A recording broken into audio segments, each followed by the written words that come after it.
What if Harry Potter was never meant to be a wizard at all?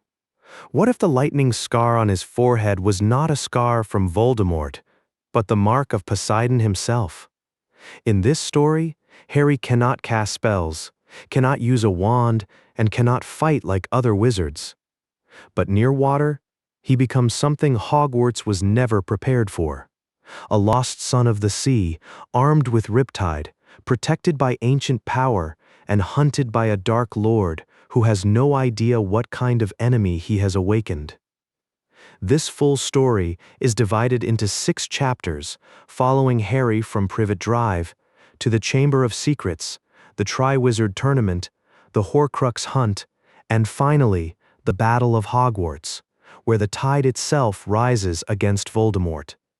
So before we begin, make sure to like the video, share it with another Harry Potter fan, and subscribe for more powerful what-if stories. Now, let's begin. What if Harry Potter was the lost son of Poseidon? Chapter 1, The Wrong Kind of Magic Tides of Olympus. Before Harry Potter ever learned the word wizard, he learned the sound of water listening, not running, not dripping, not splashing in the ordinary way people heard it, listening. It lived in the pipes behind the walls of number 4, Privet Drive. It slept in the kettle before Aunt Petunia boiled it. It whispered in the gutters after rain and hummed under the street in buried lines that carried it from house to house, unseen but never truly silent. Harry had known that sound for as long as he could remember. He did not think it was magic. Magic, according to Aunt Petunia, was a filthy word. It belonged to freaks, bad blood, and people who ruined perfectly normal families by existing. Harry had heard the word hissed through clenched teeth whenever something strange happened around him. When the kitchen tap burst the first time Uncle Vernon raised a hand too quickly. When Dudley's paddling pool folded inward like a frightened animal after he pushed Harry's face beneath the water. When every glass in the cupboard cracked during one of Aunt Marge's visits after she called Harry's mother a liar. Those things were called freakishness, accidents, abnormality, never magic. Harry accepted this because children believed the names adults gave to things.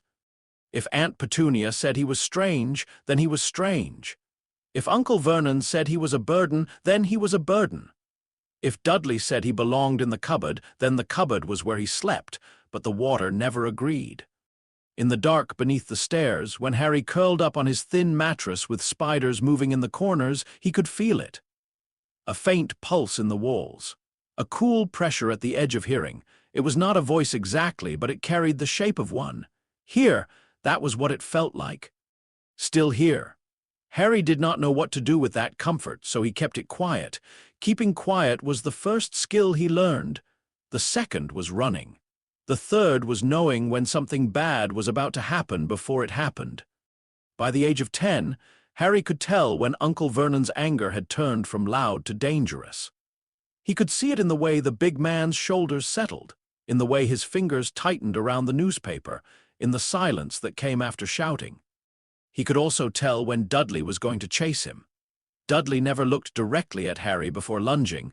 He looked slightly past him, already imagining where Harry would fall. Harry learned to move before people moved. He learned to duck before things were thrown. He learned which garden fences had loose boards, which alleys flooded after rain, and which neighbors left their sprinklers running long enough for the pavement to become slick. He did not understand why he felt safer near water. He only knew that he did. The summer before Harry's 11th birthday arrived hot and dry, the kind of summer that made the lawns on Privet Drive turn yellow around the edges. Aunt Petunia complained every morning about the hosepipe restrictions. Uncle Vernon complained about the heat. Dudley complained because complaining was one of his favorite hobbies. Harry complained about nothing. He trimmed hedges, washed dishes, cleaned windows, and tried not to think about the strange dreams that had begun visiting him every night. In the dreams, he stood on a shore beneath a sky full of storm clouds. The sea stretched before him, black, blue, and endless, breathing like something alive. Far out beyond the breakers, a figure stood on the water. Harry could never see his face. only the outline of broad shoulders, dark hair whipped by wind, and a three-pronged spear held loosely in one hand. The figure never came closer. He never spoke. But Harry always woke with salt on his lips. One afternoon, Dudley decided it was time for Harry hunting. It began, as most of Dudley's decisions did, with boredom. Piers Polkiss was over. So was Dennis, who laughed at everything Dudley did because not laughing tended to make Dudley angry. Aunt Petunia had gone inside to prepare lemonade. Uncle Vernon was at work. Harry was weeding the flower beds near the ornamental pond in the back garden. The pond was shallow and ridiculous, lined with smooth white stones and decorated with a small plastic heron Aunt Petunia insisted looked tasteful. Harry hated cleaning it because Dudley liked to throw mud into it and then blame him. That day, Dudley stood behind him and said, "You missed a weed." Harry did not turn around. "No, I didn't." "Yes, you did." Harry saw the shadow move before Dudley touched him. He shifted, but not fast enough. Dudley shoved him hard between the shoulder blades. Harry lost his balance, caught the edge of the pond with one hand, and fell into the water. It was only a foot deep. It should have been embarrassing and nothing more. Dudley laughed. Piers laughed. Dennis laughed because Dudley was laughing. Then the pond rose, not overflowed. Rose. The water lifted around Harry like a held breath. The smooth surface curved upward, climbing his arms, his shoulders, his neck, until he knelt in a trembling dome of clear water that did not spill. It clung to him as if the world had forgotten which direction gravity belonged. Dudley stopped laughing. Across the garden, the hosepipe twitched. Then another. Aunt Petunia's neatly coiled green hose dragged itself across the patio like a waking snake. The neighbor's sprinkler burst through the hedge in silver arcs. The drain at the edge of the garden gurgled, then erupted, sending a column of rainwater into the air. Harry stared. The water was not attacking. That was the strangest part. It was gathering around him for him. The dome shivered once, and Harry felt something inside his chest answer it. A deep pull. A pressure behind his ribs. He looked at Dudley, who was backing away with his mouth hanging open. Harry did not raise his hand. He did not say a word. The pond exploded outward. Water slammed across the garden in a flat, controlled wave. It knocked Dudley off his feet, swept Piers into the flower beds, and carried Dennis backward until he sat down hard in Aunt Petunia's prize rose bushes. Harry remained exactly where he was, dry. The water had moved around him without leaving so much as a drop on his glasses. For one long second, everything was silent. Then Aunt Petunia screamed. She stood in the kitchen doorway, one hand pressed to her throat, her face white in a way Harry had never seen before. This was not anger. This was not disgust. This was recognition. "You!" she whispered. Harry slowly stood. The pond water settled around his shoes. Aunt Petunia backed into the house and fumbled for the telephone.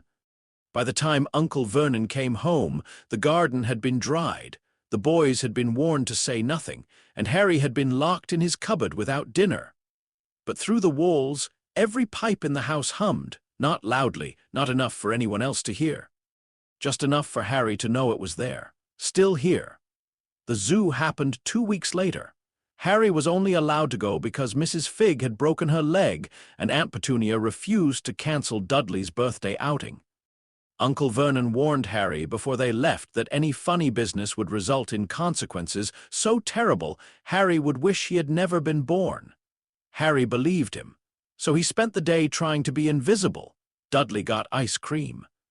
Harry got nothing until the woman at the cart asked him what he wanted before Uncle Vernon could stop her.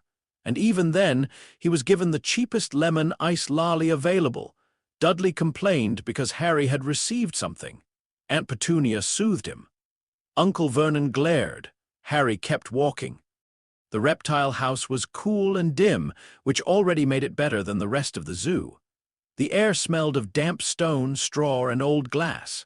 Dudley ran from tank to tank, tapping on the windows whenever a snake refused to perform. "Move." He snapped at a large boa constrictor coiled behind the glass. The snake did not move. Dudley pressed his face close. "Boring." Harry stepped nearer after Dudley stomped away. The snake's tank had a shallow pool in one corner, not much water, barely enough to cover the bottom. But Harry could hear it anyway. It was restless. Trapped water sounded different. Harry had never noticed that before, but standing there in the reptile house, he felt it clearly. Water in pipes moved with purpose. Rainwater waited. Pond water breathed. This water paced. The boa constrictor opened one golden eye. Harry looked back. He did not hear words, not exactly. There was no voice in his mind, no neat sentence. But something passed between the snake, the water, and him, a pressure, a shape, a question without language. Out Harry swallowed. "I know," he whispered. The pool inside the tank rippled. The snake's head lifted. Harry leaned closer, drawn by the strange sadness of it. He had lived behind glass too, in a way, behind cupboard doors, behind rules, behind the Dursleys' careful explanations of what he was allowed to be. The water in the tank trembled harder. Dudley noticed. "Dad, the freak's doing something." Harry jerked back. Too late. The glass did not vanish. It shattered outward, not in a simple break, not like a stone through a window. A ring of pressure burst from the inside of the tank with a sound like a thunderclap. Glass sprayed across the floor, but none of it touched Harry. Water followed, rushing out in a sudden wave that soaked Uncle Vernon's trousers and swept Dudley's new trainers sideways. Then every tank in the reptile house cracked, one after another. Sharp lines split across glass walls. Water spilled from habitats. Visitors screamed. Alarms rang. The boa constrictor slid calmly through the opening, passing Harry with a brush of cool scales against his ankle. The snake paused. Its head turned slightly. Harry felt the pool of water at his feet pull toward it, almost like a bow. Then the snake vanished into the chaos. Uncle Vernon grabbed Harry by the collar so hard his shirt tore. "What did you do?" he roared. "I didn't. What did you do?" Harry could not answer. Because for the first time he knew the truth. He had done something, not by accident, not because of fear alone. Something inside him had heard a prison asking to open, and it had opened it. The letters began arriving 3 days later. The first was addressed in emerald green ink to Mr. H. Potter, the cupboard under the stairs, 4 Privet Drive, Little Whinging, Surrey. Uncle Vernon burned it before Harry could read more than his name. The next letters came in through the mail slot, then through the window, then hidden inside eggs, then folded beneath the windscreen wipers of Uncle Vernon's car. Most were thick envelopes sealed with red wax, but one was different. Harry saw it only once. It arrived on a morning heavy with rain, pushed beneath the door without a sound. The envelope was pale gray, almost the color of storm clouds over the sea. Its seal was not red wax, but deep blue, stamped with the shape of a trident. Harry reached for it. A hand took it first. Aunt Petunia, she stared at the seal as though it had bitten her. For a moment, Harry thought she might faint. Then Uncle Vernon snatched the envelope from her fingers. "More of that school nonsense?" Aunt Petunia did not answer. Her eyes were fixed on Harry's forehead. Harry instinctively touched the lightning-shaped mark above his eyebrow. Except it had not looked like lightning lately, not exactly. Sometimes, when he washed his face, he saw it differently in the mirror. 3 lines branching from a central stem, like a fork, like a spear, like the mark pressed into the blue wax. Uncle Vernon turned the strange letter over. "Give it to me," Harry said. The room went still. He had not meant to speak like that, neither loud nor rude, just certain. Uncle Vernon's face darkened. "What did you say?" Harry looked at the envelope. The kitchen tap began to drip. Aunt Petunia heard it. So did Uncle Vernon. Drop, drop, drop. Aunt Petunia stepped forward quickly and took the gray envelope. "Vernon, burn it!" "But burn it." Her voice shook. Uncle Vernon did. That night they left. They drove for hours through rain and wind, first to a hotel, then to another, then finally to a miserable hut on a rock in the sea. Uncle Vernon seemed to think distance could solve anything. Distance from letters, distance from neighbors, distance from whatever Harry was, but the sea surrounded the hut on every side.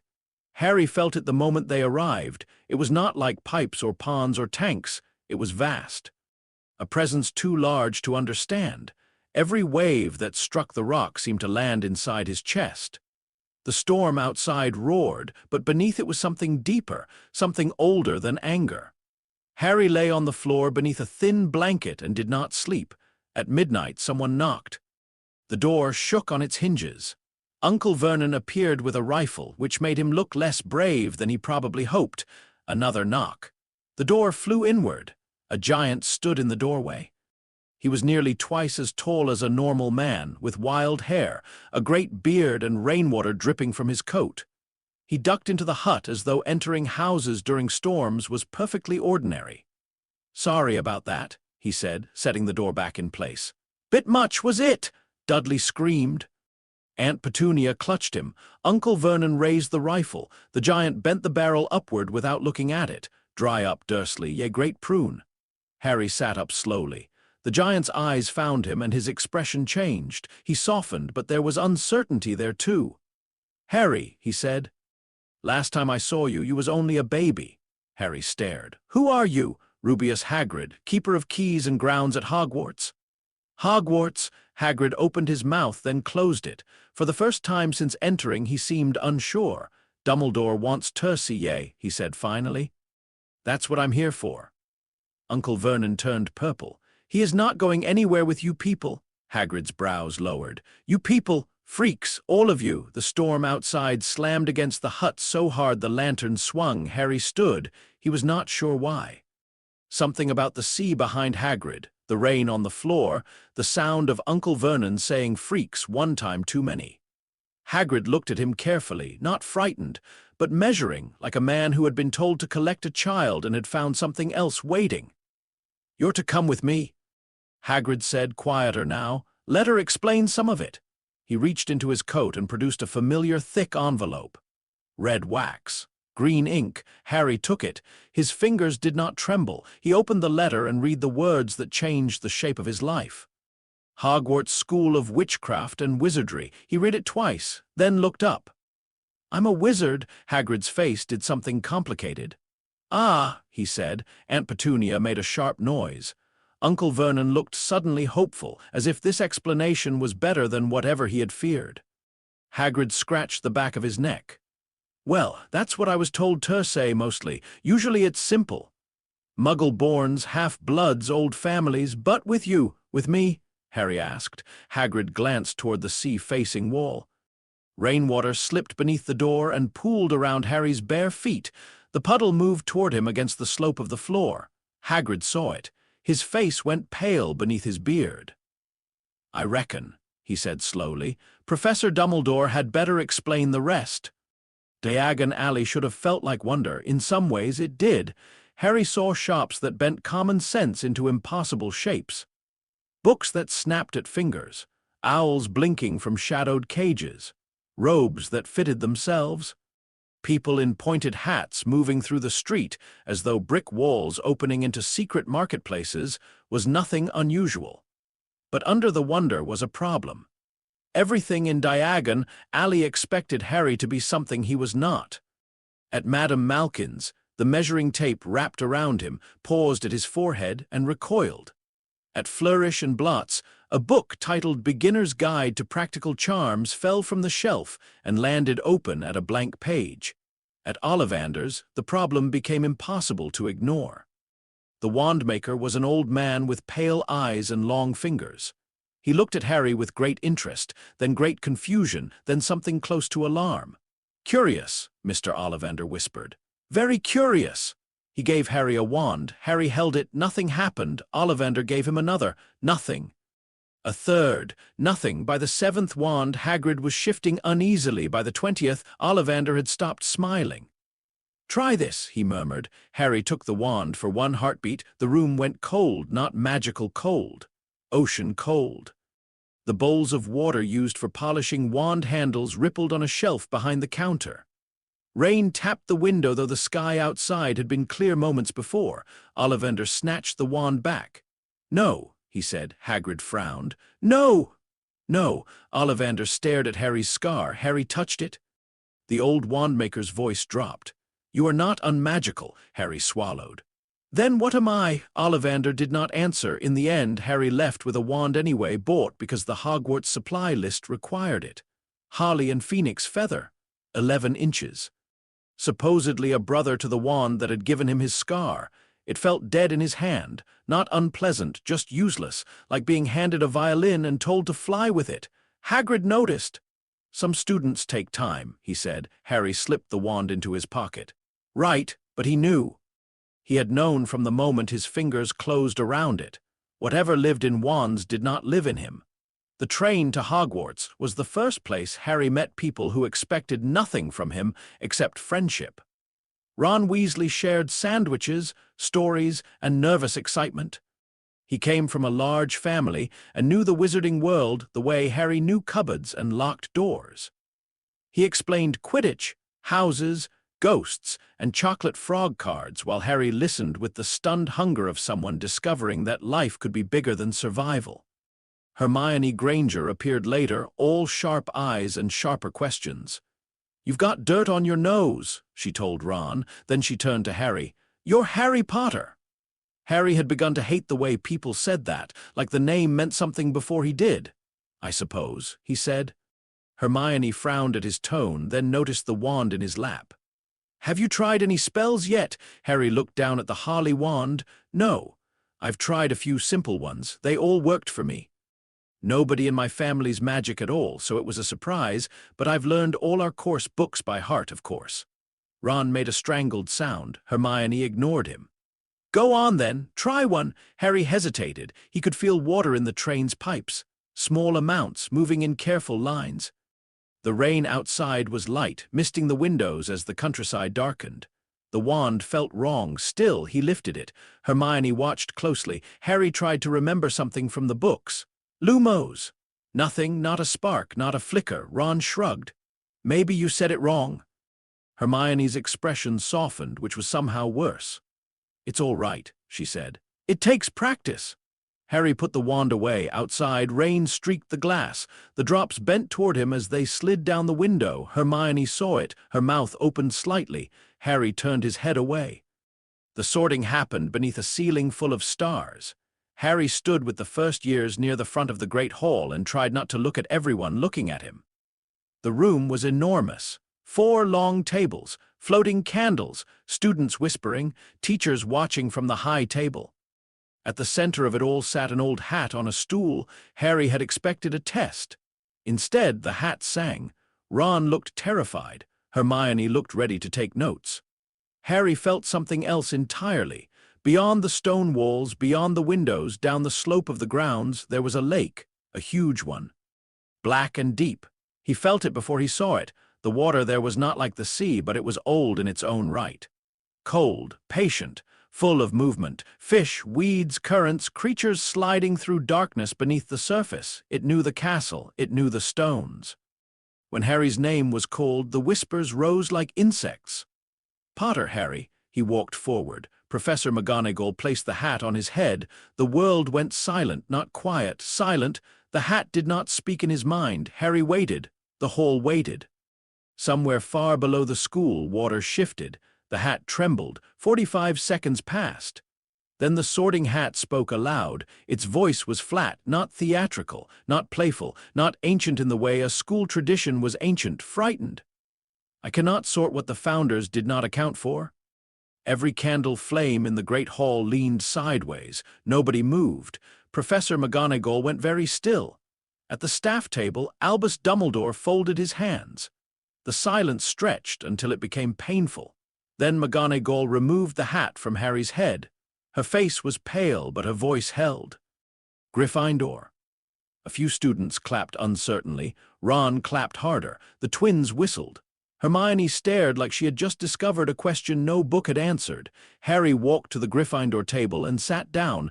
Outside, the Black Lake surged against its banks. The castle felt it. So did Harry. At the high table, Dumbledore watched him over half-moon spectacles. He did not look surprised. That was the first thing Harry noticed. The first year at Hogwarts taught Harry many things. It taught him that staircases moved, portraits gossiped, ghosts were real, and pumpkin juice was better than anything Aunt Petunia had ever allowed him to drink. It also taught him that being famous did not make failure easier. Harry could not cast spells, not badly, not inconsistently. not with effort and promise. He could not cast them at all. Charms was humiliation measured in minutes. Professor Flitwick encouraged him kindly, which made Harry feel worse. Feathers rose for other students while Harry's remained stubbornly on the desk. Transfiguration was worse. McGonagall was not unkind, but she watched him with the careful restraint of someone trying not to reveal concern. Matches did not become needles for Harry. Beetles did not become buttons. Nothing became anything. In potions, Snape disliked him immediately. This was almost a relief. Snape did not pretend Harry was struggling because he lacked discipline. He assumed Harry was arrogant, lazy, and undeserving. That was familiar ground. Harry knew how to survive unfairness, but even potions rejected him strangely. His ingredients curdled in ways they should not. Water added to mixtures grew too clear, too still, reflecting things that were not in the room. Once, during a simple boil-cure potion, Harry's cauldron filled with salt water. Snape's face twisted. "Explain yourself, Potter." Harry looked into the cauldron. Tiny waves lapped against iron. "I can't, sir." Snape took points anyway. Only defense against the dark arts made sense, not the spellwork. Never the spellwork, but movement, positioning, danger. Professor Quirrell stuttered through lessons and smelled faintly of garlic, dust, and something Harry could not name at first. The other students laughed at him behind their hands. Harry did not. Quirrell frightened him, not because he seemed dangerous, because he seemed hollow. Whenever Quirrell walked past, the water in Harry's body seemed to pull away from him. His skin prickled. His scar did not hurt exactly, but it grew cold. The turban was worst. Harry could smell something beneath it. Old blood, stale air. Dark water sealed too long in a place without light. During one lesson, Quirrell demonstrated how to respond to a charging opponent. He asked for volunteers. No one raised a hand. Harry did. He did not know why until he was standing at the front. Quirrell blinked. Mr. Potter, you said someone should try, sir." The class watched. Quirrell lifted his wand. "Very well. Imagine I am an attacker. What is your first response?" Harry looked at his feet. Quirrell's stance was wrong. Too much weight on the back leg. Wand arm too far forward. Close the distance fast enough and he moved. The class gasped. Harry stepped inside Quirrell's reach, knocked the wand arm aside with his forearm, and stopped with 2 fingers pressed lightly against the professor's throat. He had not planned it. He had not even thought. Quirrell froze. For half a second, something looked out through his eyes that was not afraid of Harry Potter the student. It was afraid of something else. Then Quirrell stumbled backward, clutching his turban. "Excellent," he whispered, though he looked sick. "Quite excellent." Harry returned to his seat. Hermione leaned toward him.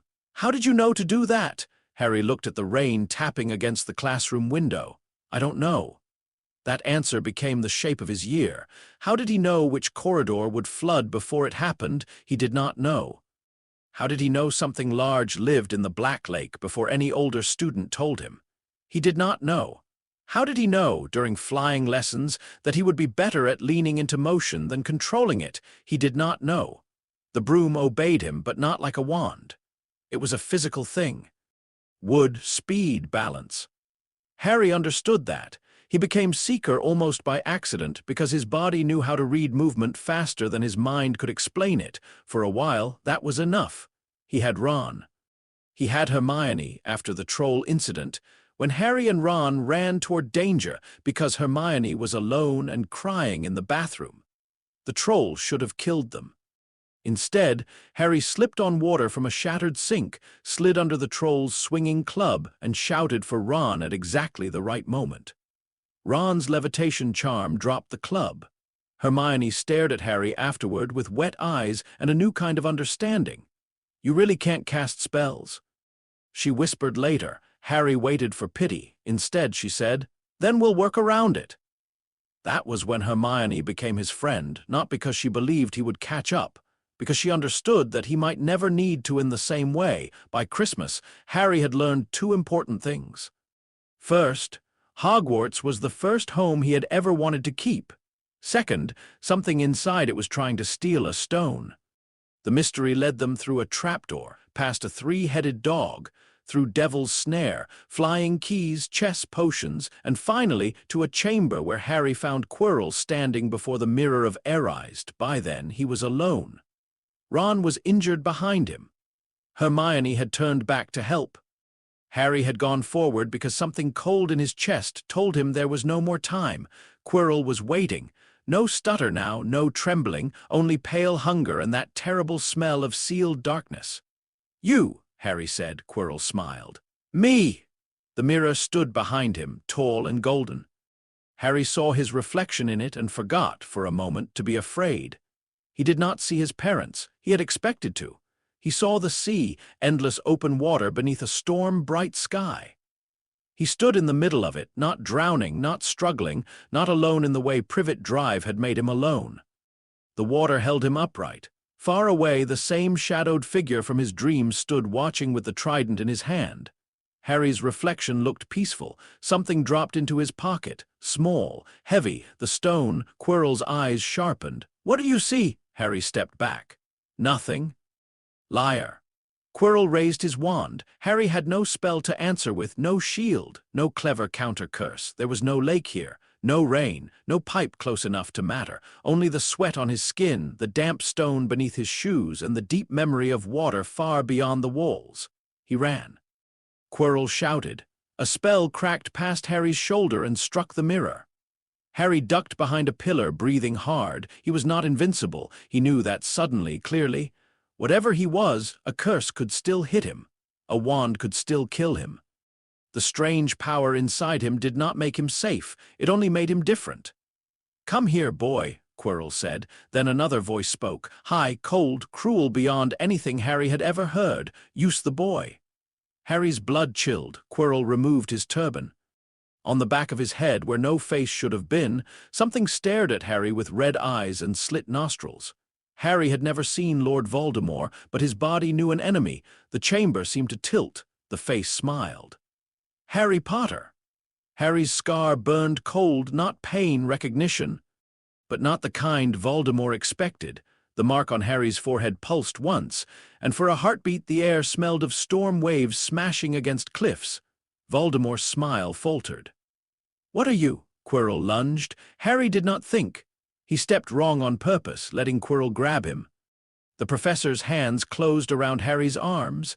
Then Quirrell screamed. Steam rose between his fingers. It was not fire. Not light.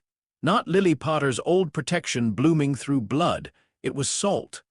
It poured from Harry's skin in a sudden, impossible rush, brine bleeding through his pores as if the sea inside him had decided the man touching him was poison. Quirrell staggered back, hands blistering, his face twisting in horror. Voldemort shrieked, "Impossible!" Harry fell to his knees. The chamber floor beneath him darkened with seawater. Not much, just enough. It spread in a thin circle around him, shining beneath the torchlight. Quirrell tried again, driven by desperation, but the moment his foot touched the water, he collapsed with another scream. The thing bound to him tore free in a rush of shadow and hatred, fleeing through the chamber like smoke ripped apart by wind. Harry heard one final hiss, not words, a promise. Then it was gone. Quirrell hit the floor and did not rise. Harry stayed where he was, shaking. The stone rested in his pocket. The mirror reflected the ocean. And somewhere far away, beyond the castle walls, the black lake went utterly still. When Harry woke in the hospital wing, Dumbledore was sitting beside his bed. Sunlight fell through the windows. Ron and Hermione were not there yet. The room smelled of clean sheets, medicine, and faintly of lemon sweets. Harry turned his head. Dumbledore smiled gently. "Good afternoon, Harry." Harry did not smile back. For weeks, months even, he had thought Dumbledore's silence was kindness. The headmaster had watched him fail spell after spell, watched the hat refuse him, watched the lake move, watched all of it. Now Harry knew better. "You know something," Harry said. Dumbledore's smile faded. For once he looked very old. "Yes," he said, "I suspect I do. About me." "Yes." Harry's hand moved to his forehead. The scar was cool beneath his fingers. Dumbledore followed the gesture. "That mark," Harry said, "isn't from Voldemort, is it?" The room was quiet. Dumbledore looked away first. "I believed," he said slowly, that some truths were better approached in time. Harry stared at him. That's not an answer. No, Dumbledore admitted. It is not. The water in the vase beside Harry's bed trembled. Dumbledore noticed, so did Harry. For a moment neither spoke. Then the door burst open, and Ron came in carrying too many sweets, followed by Hermione with a stack of books and red eyes she was pretending were from lack of sleep. The conversation ended there, but the silence did not. It followed Harry through the end-of-year feast, where Gryffindor won the House Cup, and everyone cheered. It followed him onto the train home, where Ron promised to write, and Hermione made him swear to read at least 3 of the books she recommended. It followed him back to Privet Drive, where Uncle Vernon glared, Aunt Petunia avoided his eyes, and Dudley gave him a wider path than usual. That night, Harry lay in his cupboard for the first time in months and listened. The pipes hummed. The gutters whispered. Far away in dreams, the sea waited. And for the first time in his life, Harry whispered back, "What am I?" No answer came, only the sound of waves against a shore he had never seen, only the feeling of something vast turning its attention toward him. Only the certainty that whatever Hogwarts had tried to name him, whatever the wizarding world expected him to be, the truth was older than their spells, deeper than their secrets, and patient as the tide. Harry closed his eyes. Outside, though the sky had been clear all evening, rain began to fall over Privet Drive. Chapter 2. Riptide and the Descent Tides of Olympus. Harry Potter returned to Privet Drive with a trunk full of wizarding books, a useless wand, and more questions than answers. The Dursleys noticed all 3 and hated them equally. Uncle Vernon hated the trunk because it was proof that Hogwarts had not been a one-time nightmare. Aunt Petunia hated the books because they sat beneath the loose floorboard in Harry's room like buried evidence of a world she had spent 10 years pretending did not exist. Dudley hated the wand most of all, even after Harry had shown no ability to use it, especially after that. Dudley understood fists. He understood locked doors and stolen food and the kind of cruelty that worked because adults chose not to see it.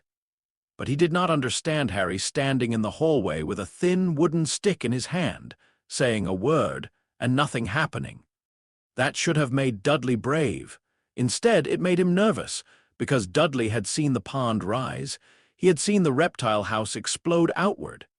He had seen the kitchen tap twist itself open when Uncle Vernon got too close. A useless wand did not mean Harry was harmless. It meant the wrong thing had been tested, so the summer after Harry's first year was quieter than the summers before it. Not kinder, never kind, but quieter. Uncle Vernon still barked orders. Aunt Petunia still looked at Harry as if he had tracked mud across a clean floor merely by breathing. Dudley still tried to make his life miserable, but he did it from a distance now. He threw things instead of shoving him. He called names from across the garden instead of cornering him near the shed. Harry did not mistake fear for respect, but he accepted the space. Space was useful. It gave him time to think. At night, when the house slept and the pipes settled into their low, familiar hum, Harry lay on his bed and replayed Dumbledore's unfinished answers in his mind. I believed some truths were better approached in time. Harry hated that sentence. It was polished and careful and useless. It gave him nothing. Not why the Sorting Hat had refused him, not why Quirrell had burned, not why his scar looked less like lightning every time he saw it in the mirror. And definitely not why Dumbledore had known more than he said. Harry had written to Ron about it once, then torn the parchment up before sending it. Ron would believe him. That was the problem. Ron would believe him so completely that Harry would have to admit how frightened he was. Hermione would ask questions. That was worse. Hermione's questions had edges. She would organize his confusion into categories, then try to solve him like homework. Harry loved her for it and dreaded it at the same time, so he wrote ordinary letters instead. He wrote about chores, about Dudley, about how Aunt Petunia had hidden his school things and how he had found them anyway. He did not write about the dreams. The dreams had changed. Before Hogwarts, the sea had been distant. A black line beneath storm clouds, a shape on the horizon. A figure with a trident never close enough to see. Now Harry stood in the water every night, sometimes ankle-deep, sometimes waist-deep, sometimes floating on his back beneath stars that looked nothing like the stars over Surrey. The figure still watched from far away. But now there was something in Harry's hand, not a wand. A pen, royal blue. Capped perfectly ordinary, he woke from those dreams with his fingers closed around nothing. Then, on the hottest afternoon of July, the package arrived. Harry was outside trimming the hedge while Uncle Vernon shouted at a neighbor about parking. Dudley was inside watching television. Aunt Petunia was arranging flowers in a vase by the front window, pretending not to watch Harry through the glass. An owl dropped the box directly onto the lawn. Not through the letterbox, not onto the windowsill, onto the lawn in plain view, like it had no interest in secrecy. The box was small, plain cardboard, and completely dry despite the humidity. There was no address, no stamp, no return name. Harry looked at the window. Aunt Petunia had frozen with one flower halfway into the vase. Her eyes were fixed on the box. Harry picked it up. The moment his fingers touched the cardboard, every sprinkler on Privet Drive turned on. Water hissed across lawns. Children shouted. Uncle Vernon spun around, red-faced and furious, as 3 separate hoses began spraying his polished car. Harry did not wait to be blamed. He tucked the package under his shirt and went inside. That evening, locked in his room after what Uncle Vernon called an episode of deliberate abnormality, Harry opened the box. Inside was a pen, royal blue, capped, perfectly ordinary. His breath stopped. There was no note, no explanation. Only the pen, lying in the bottom of the box as if it had always belonged to him. Harry picked it up. It was heavier than it should have been, not heavy like metal, heavy like meaning. He turned it over in his hand. There were no markings, no brand name, no scratches. Just smooth blue plastic and a cap that clicked faintly beneath his thumb. His dreams pressed against the back of his eyes. Harry uncapped it. The pen grew. There was no flash, no bang, no dramatic burst of light. 1 second it was a pen. The next, Harry was holding a sword. He almost dropped it. The blade was short, a little over 2 feet, leaf-shaped and balanced perfectly in his grip. The metal did not shine like steel. It glowed faintly, but not with light, more like the memory of sunlight seen beneath deep water. Along the edge ran a color that was almost bronze, almost gold, and somehow neither. Harry knew without being told that this was not wizard-made. The useless wand in his trunk felt like dead wood. This felt awake. He turned the blade carefully. It made no sound as it moved. The air around it seemed to part. Harry swallowed. "What are you?" The sword did not answer, but outside in the dry summer evening, thunder rolled over Little Whinging. Harry capped the blade by instinct. It became a pen again. He sat on his bed for a long time, staring at it. Then he put it in his pocket, not in his trunk, not beneath the floorboard, his pocket. The pen stayed with him after that. He brought it to breakfast, to the garden, to the cupboard when Uncle Vernon locked him in there for asking too many questions about whether anyone had ever known his real father. He slept with it under his pillow. He never told the Dursleys.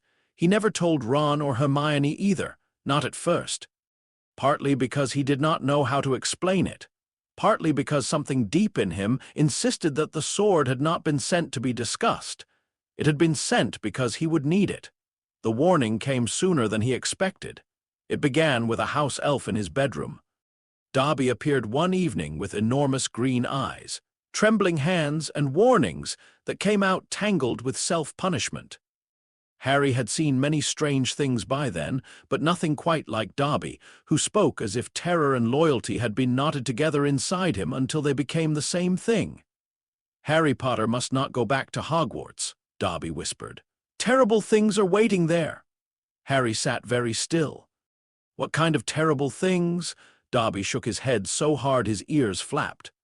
"Dobby cannot say, Dobby must not say, but it is danger, sir, old danger, hidden danger." Harry's hand went to the pen in his pocket. Dobby saw it and flinched, not from fear of Harry, from recognition. His huge eyes filled with tears. "Oh," Dobby breathed, "they gave it to him." Who? Dobby clapped both hands over his mouth. Who gave it to me? Harry demanded. Dobby made a muffled squeak, then began hitting his head against Harry's wardrobe. Harry grabbed him before he could hurt himself again. Stop, just stop. Dobby trembled in his grip for a moment. The house was quiet. Then the pipes in the walls shuddered. Dobby looked up at the ceiling. Harry Potter is not like other wizards, he whispered. Harry laughed once without humor. I'm not a wizard at all. The words landed between them. Harry had never said them aloud before, not seriously, not fully. Dobby stared at him with something like pity. No, sir, he said softly. Harry Potter is something older. Before Harry could ask another question, Dobby vanished. The disaster with Uncle Vernon's dinner guests followed almost exactly as disaster usually did in Harry's life. Loudly, unfairly, and with Harry blamed for everything. By the time Ron, Fred, and George rescued him in the flying car, Harry had already decided he was going back to Hogwarts no matter what Dobby said. Danger at Hogwarts was frightening. Privet Drive was worse. At least Hogwarts had Ron. At least Hogwarts had Hermione. At least Hogwarts had the Black Lake. The trouble began before they even reached school. The barrier at King's Cross refused to let Harry and Ron through. Ron panicked. Harry pressed a hand against the brick wall and felt nothing magical in it that would answer him. There was no water in the barrier, no current, no pulse. Whatever held the gateway closed belonged entirely to wizard magic, and wizard magic did not speak his language, so they took the car. Harry would later admit that this had not been their smartest decision. The Whomping Willow agreed. The crash left him bruised, dizzy, and furious.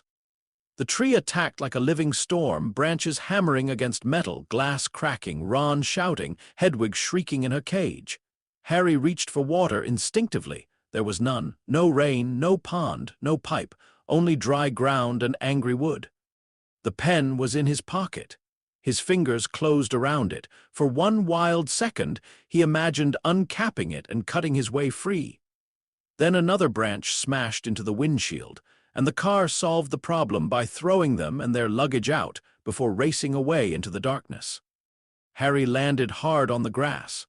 The pen dug into his hip. He understood the lesson before anyone explained it. A sword did not make him safe, not against everything, not everywhere. At Hogwarts, the year settled into unease. Gilderoy Lockhart smiled through it. That was the first thing Harry learned about the new defense against the dark arts teacher.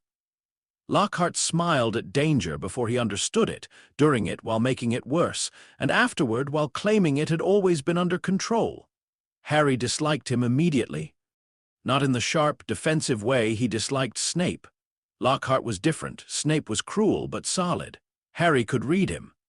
Anger, bitterness, old wounds turned outward like blades. Lockhart was empty performance, a painted door with nothing behind it. His classes were useless to everyone, but especially to Harry. Lockhart loved theory only when it made him look brave. He loved demonstrations only when someone else suffered. He made Harry reenact scenes from his books because Fame enjoyed standing beside Fame, even when one half of it wanted to disappear. The first time Lockhart tried to teach disarming, he flourished his wand at Harry and shouted, "Expelliarmus!" Harry's wand flew out of his hand. It clattered across the room. Harry stared at it, then at Lockhart. The class laughed. Lockhart beamed. "You see, a proper wizard must always maintain a firm grip." Harry said nothing. His real weapon sat in his pocket, disguised as a pen, untouched by the spell. That night, Harry uncapped it in the empty bathroom on the second floor. The sword extended silently. Harry held it under the flickering light and tried to imagine using it against a wizard. A wand could strike from across a room. A sword required closeness. A wand needed a word. A sword needed Harry to cross the distance while someone tried to stop him. He practiced stepping, not swinging wildly, not like Dudley pretending to be a boxer. He practiced moving from the edge of the room to the cracked mirror, lowering his body, keeping his shoulders loose. The sword felt natural, too natural, as if his hand had been waiting years to remember it. "You look ridiculous." Harry spun, moaning. Myrtle floated near the ceiling, watching him through thick, ghostly glasses. Harry capped the sword instantly. It became a pen. Myrtle blinked. That was a sword. No, it wasn't.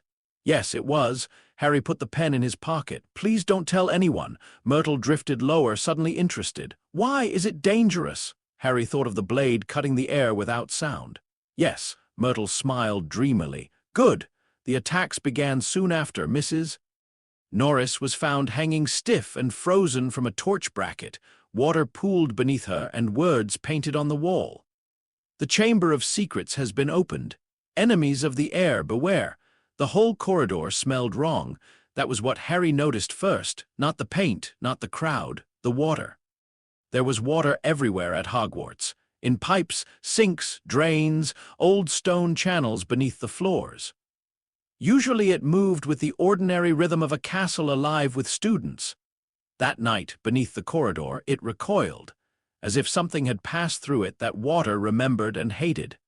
Harry crouched near the puddle. Hermione noticed. Harry, he touched 2 fingers to the wet stone, cold, not natural cold, deep cold, serpent cold. The whisper came then, not aloud, not from the walls exactly, a pressure in the pipes, a movement too large for rats. Harry's stomach tightened. Ron leaned close. Mate, Harry stood. Something's under the school, Ron swallowed. That's not comforting. No, Harry thought, it was not. The months that followed became a pattern of fear. Students whispered about the heir of Slytherin, about Muggle-borns, about monsters, about Harry. Especially after the dueling club. Lockhart started it as another performance. Snape turned it into something sharper. Students gathered in the great hall while candles floated overhead, and Lockhart announced that everyone would learn to defend themselves. Harry almost laughed. Defense at Hogwarts always seemed to arrive after danger had already moved in. When Draco Malfoy summoned a snake during his duel with Harry, the room reacted in panic. The serpent hit the floor, reared up, and turned toward Justin Finch Fletchley. Harry felt every drop of water in the snake's body. It was tiny compared to the lake, tiny compared to the sea, but enough. He stepped forward. Don't, he said. The snake stopped. Not because Harry spoke its language, he did not. No hissing words came from his mouth. No Parseltongue, no secret heritage of Slytherin. Instead, the moisture in the air thickened around the serpent, a faint pressure settling over it like a hand.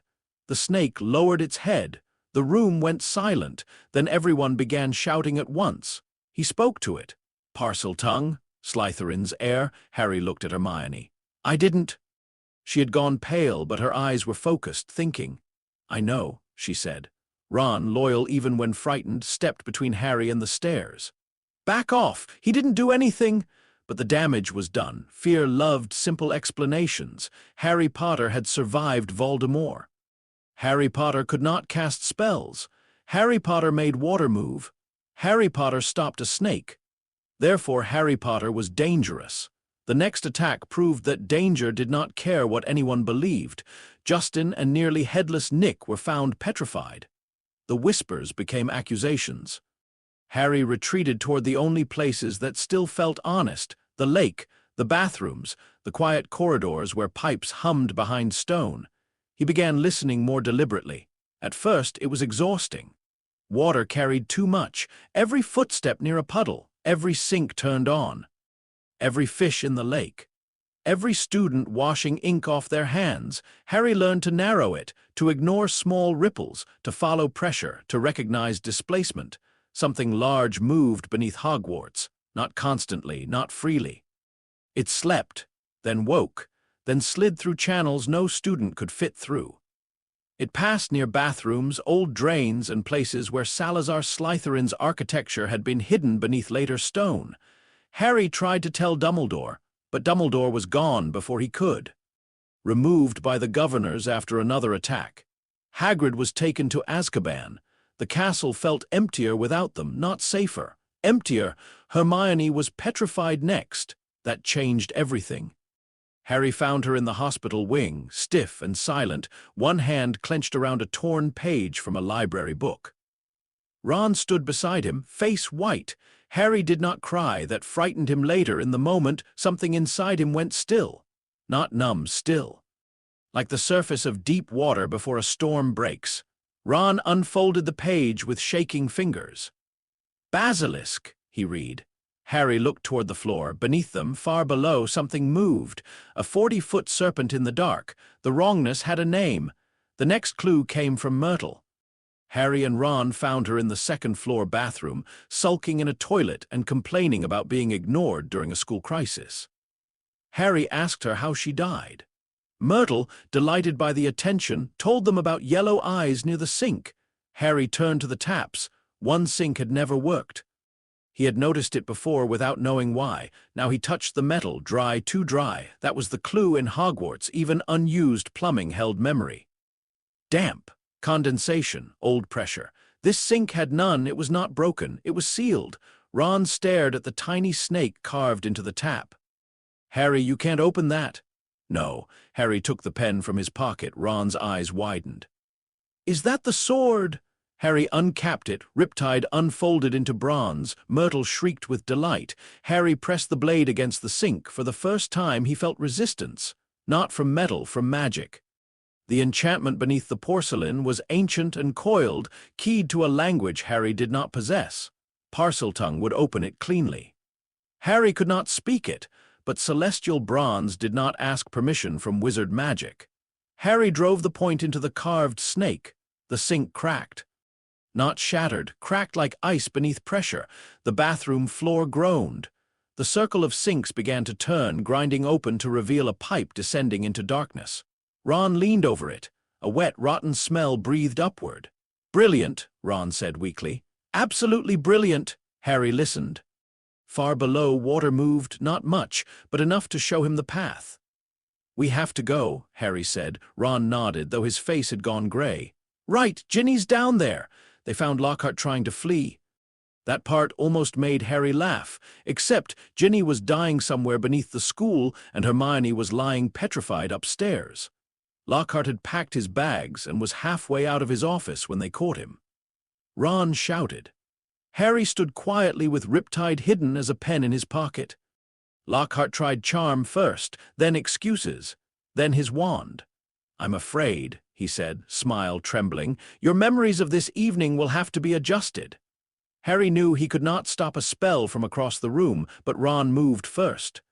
His broken wand backfired with a bang, filling the office with smoke and sending Lockhart crashing into his own desk. By the time they dragged him to the bathroom, Lockhart was dazed but still dangerous. The descent began with all three of them sliding into the pipe. It was narrow, slick, and terrible. Harry hated it instantly, not because of the dark, because the water inside the pipe was afraid. It rushed around him in thin streams, carrying old rot and older secrets. He could feel the chamber below, not clearly, but like a wound beneath the school. They landed hard in a tunnel of wet stone. Bones littered the floor. Ron gagged. Lockhart whimpered. Harry shut his eyes for 1 second and listened. The tunnel continued ahead, but parts of it were unstable. Water seeped through cracks. Somewhere beyond, the basilisk shifted in sleep. Then Lockhart made his last mistake. He grabbed Ron's damaged wand. The spell exploded backward. The ceiling came down. Harry was thrown forward as stone collapsed between him and Ron. Dust filled the tunnel. Water burst from cracked pipes overhead, pouring down in dirty sheets. "Harry!" Ron shouted from the other side. Harry coughed. "I'm here. Are you hurt?" "No," Lockhart groaned somewhere beyond Ron, probably with no memory left worth saving. Ron pushed at the stones uselessly. "I can't get through." Harry looked at the fallen tunnel. The gaps were too small. The water pouring through them was not. It ran around his shoes, down the slope, deeper into the dark. Harry felt the path. A flooded channel ahead. A crawlspace beneath the broken stone, barely wide enough for water, not a person. Ron could not follow, not through this. Harry gripped the pen. "I'm going on." "What? No." "Ginny's down there. So am I. Once I move this lot, you can't." Ron went silent. They both knew it. Harry's voice softened. "Stay with Lockhart. If I don't come back, get help." "Don't say that." "Ron, no, don't say that like you're being noble. Just go get my sister and come back." Harry closed his eyes. The water at his feet tugged forward. All right. He uncapped Riptide. Bronze light filled the tunnel on the other side of the rockfall. Ron breathed in sharply. "Harry?" "Yeah. Try not to die with the scary sword, all right?" Despite everything, Harry smiled. Then he turned and descended alone. The Chamber of Secrets was not just under Hogwarts, it was beneath the idea of Hogwarts. Harry felt that as he moved deeper through the tunnels. The castle above was noise and warmth and students and ghosts and candles. Down here, everything narrowed. Stone pressed close. Air grew cold. Water ran in channels carved before modern plumbing, before modern wards, before anyone living understood what had been built beneath their feet. The pipe opened into a larger passage. Harry stepped into ankle-deep water. The moment he did, the world sharpened, not full power, not like the lake, not like rain, but enough. Every ripple became information.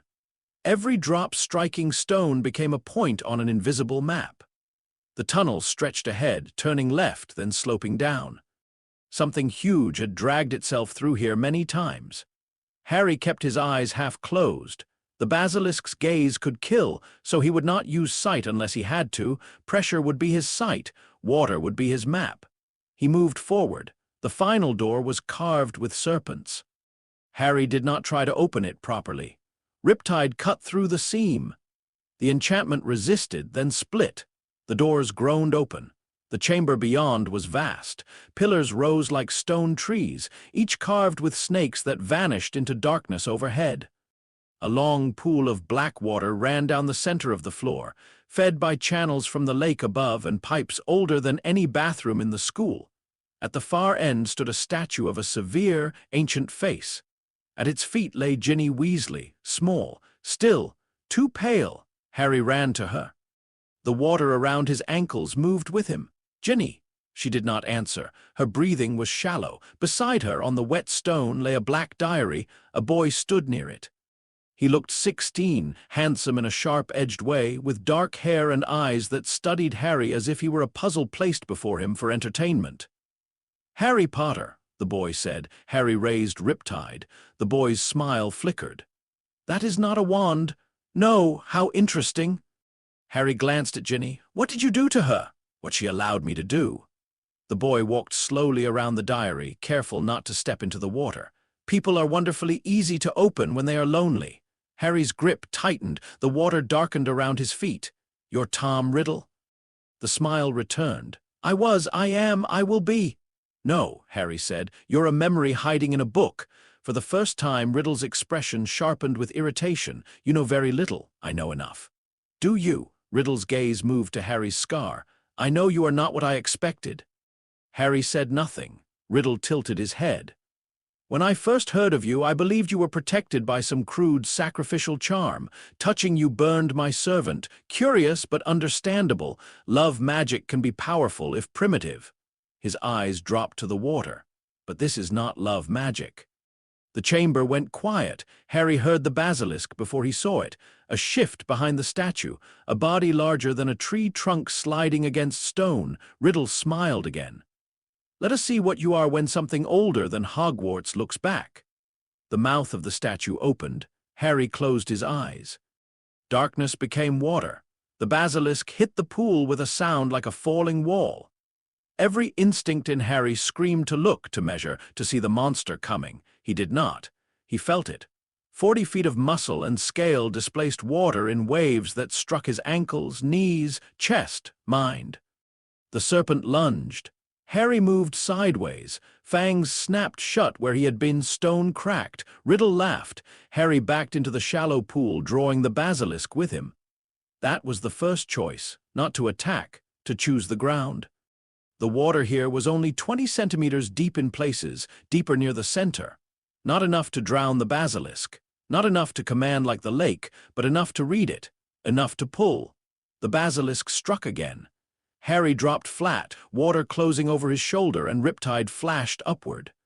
The blade scored scales beneath the serpent's jaw. The basilisk recoiled, hissing. Harry rolled away before venom could drip onto him. Riddle's laughter stopped. Celestial bronze had cut, not deeply, but it had cut something bred by ancient magic. Harry rose to one knee, eyes still shut. The basilisk circled. Its weight sent ripples across the pool, left, behind, fast. Harry threw himself backward as the serpent's head crashed down. The shock of it knocked him off his feet. Water rushed over his face. For a heartbeat, panic took him. Then he breathed, water entered his mouth. It did not choke him, his lungs accepted it. The world changed, sound vanished into pressure and movement. The chamber became a shape around him, every pillar and ripple drawn in touch instead of sight. Harry opened his eyes underwater. The basilisk was a shadow above him. Its head lowered, searching. Harry pushed off the floor, not upward, forward. He moved through the shallow flood with impossible speed, the water gripping him, carrying him, lending him force. He came up beneath the basilisk's head as it struck at where he had been. Riptide drove upward. Into the soft roof of the mouth. The basilisk convulsed. Harry held on with both hands. The serpent thrashed, smashing pillars, sending waves across the chamber. Pain ripped through Harry's arms. His shoulder nearly tore loose. He gritted his teeth and pulled the blade free only when the monster's body crashed sideways into the pool. The impact threw him across the stone. He hit hard. For a moment he could not move. The basilisk twitched once, then went still. Harry lay on his back, eyes squeezed shut, breathing air again. Every part of him hurt. Riddle stared, not afraid yet, but close. "You killed it," he said. Harry forced himself up. Ginny's breathing was weaker. The diary pulsed. Ink bled across its cover like a heartbeat. Harry understood then. The basilisk had been the weapon. The diary was the source. He staggered toward it. Riddle stepped in front of him. "No," Harry raised Riptide. Riddle smiled, though it was strained. "You cannot cut a memory." "Maybe not." Harry looked at the water. The chamber's pool trembled. Above them, far above, the black lake pressed against Hogwarts' foundations. Pipes cracked in old walls. Channels opened. Water began to pour from the mouths of stone serpents along the pillars. Riddle's smile vanished. "What are you doing?" Harry took the small pouch from his pocket. "Salt." He had started carrying it after the summer dreams. He had not known why. A stolen pinch from Aunt Petunia's kitchen at first, then more from the great hall. A strange habit Hermione had noticed and not yet questioned. Now he opened the pouch and scattered salt into the flood. The water changed. Not visibly, but Harry felt it wake, sea memory in fresh water, a command older than the castle. The diary shook. Riddle stepped back. No. Harry did not stab the diary. He placed Riptide flat against it and pushed it beneath the rising salt water. The reaction was immediate. The diary screamed. Not with a mouth, with magic. The water blackened around it as something inside tried to resist. Ink burst from the pages, twisting into shapes, faces, hands. Riddle staggered as cracks of pale light split across his body. "No," he shouted. "I am Lord Voldemort." Harry leaned harder on the blade. "You're a book." The salt water boiled cold. Riptide's bronze edge glowed beneath the surface, not cutting paper but severing the binding inside it. The Horcrux fought like a hooked thing in deep water. It tried to poison the pool, tried to turn the flood dark, tried to crawl into Harry's mind with whispers of loneliness, fame, power, revenge.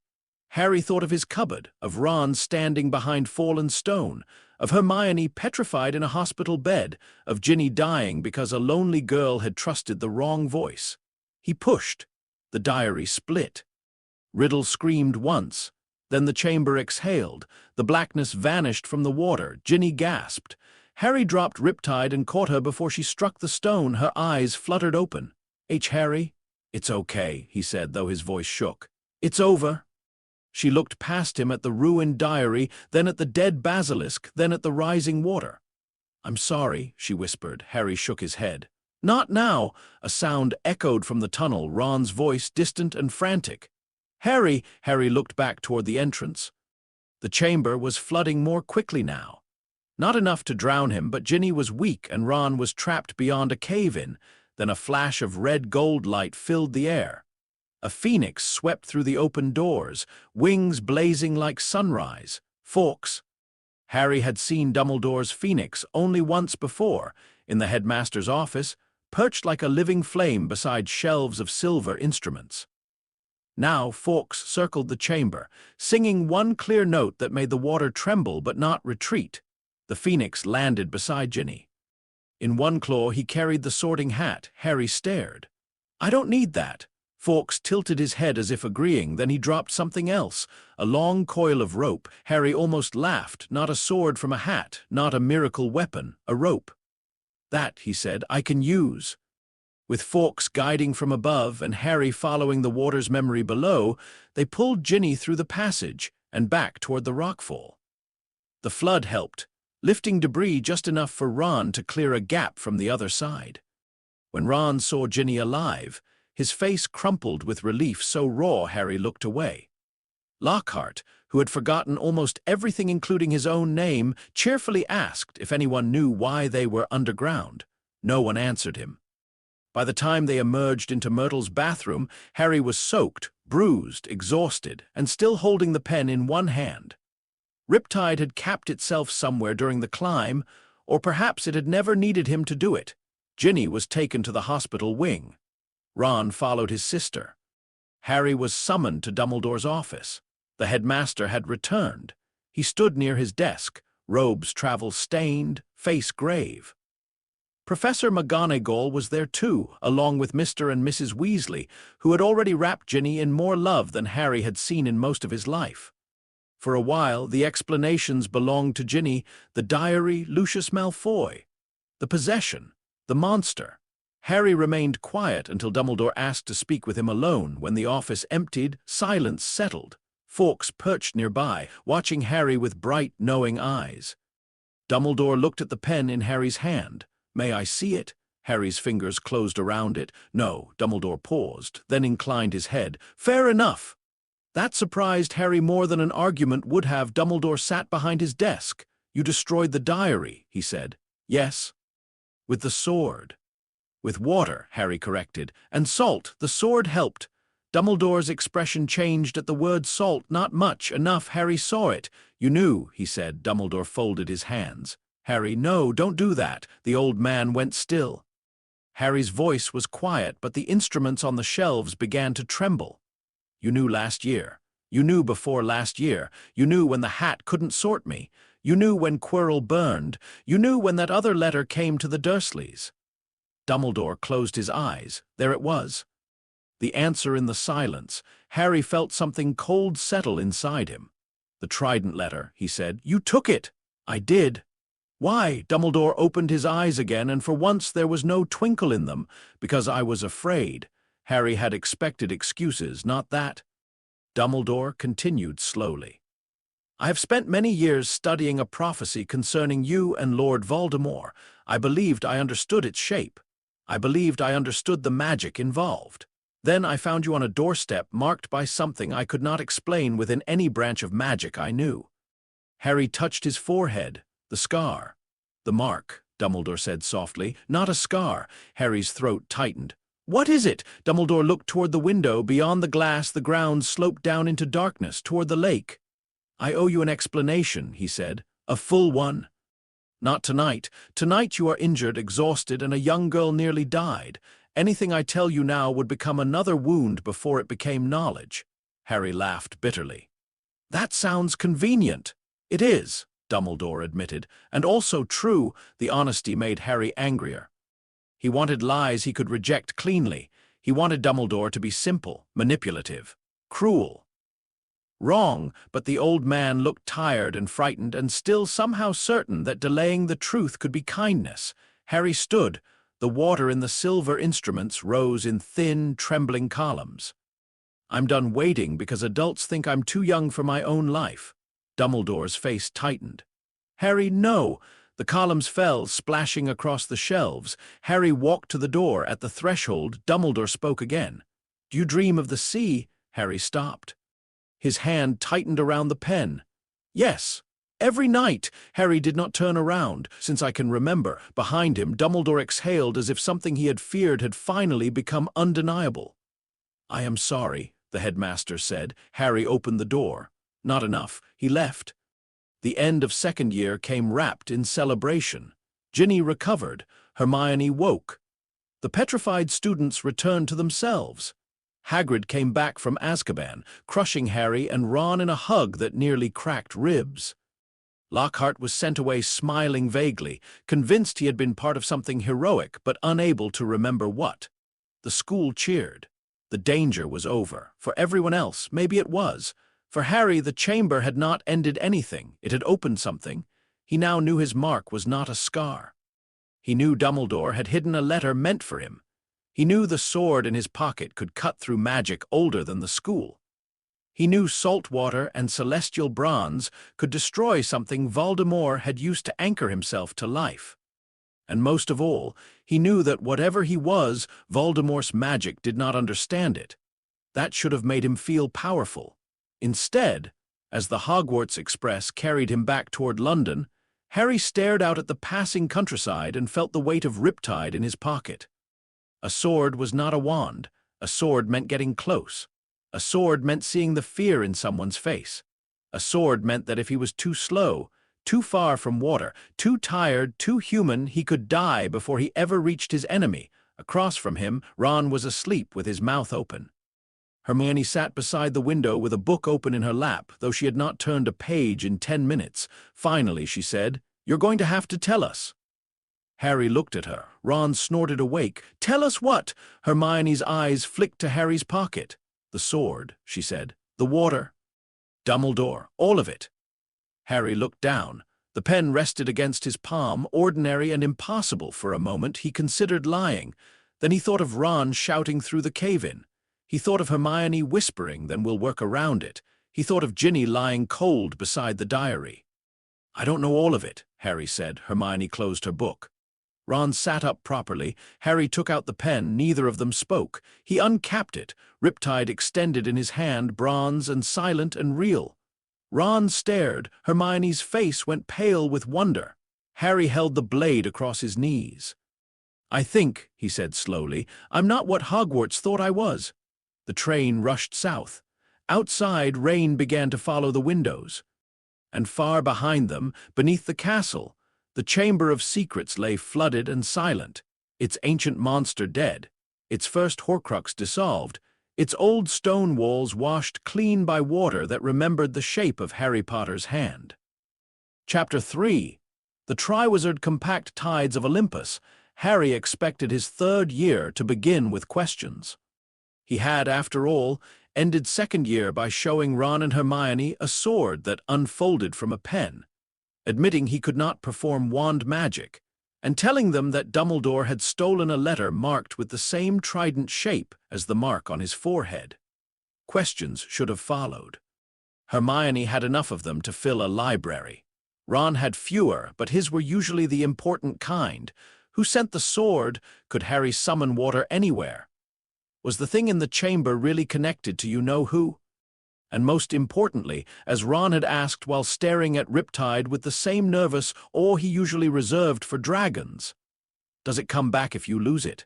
Harry had not known, so they tested it very carefully. In the Burrow's back garden, during the final week of summer, Harry uncapped Riptide, placed the sword on the grass, walked 30 paces away and waited. Nothing happened. Ron frowned. "Maybe you have to call it." Harry felt ridiculous, but he held out his hand.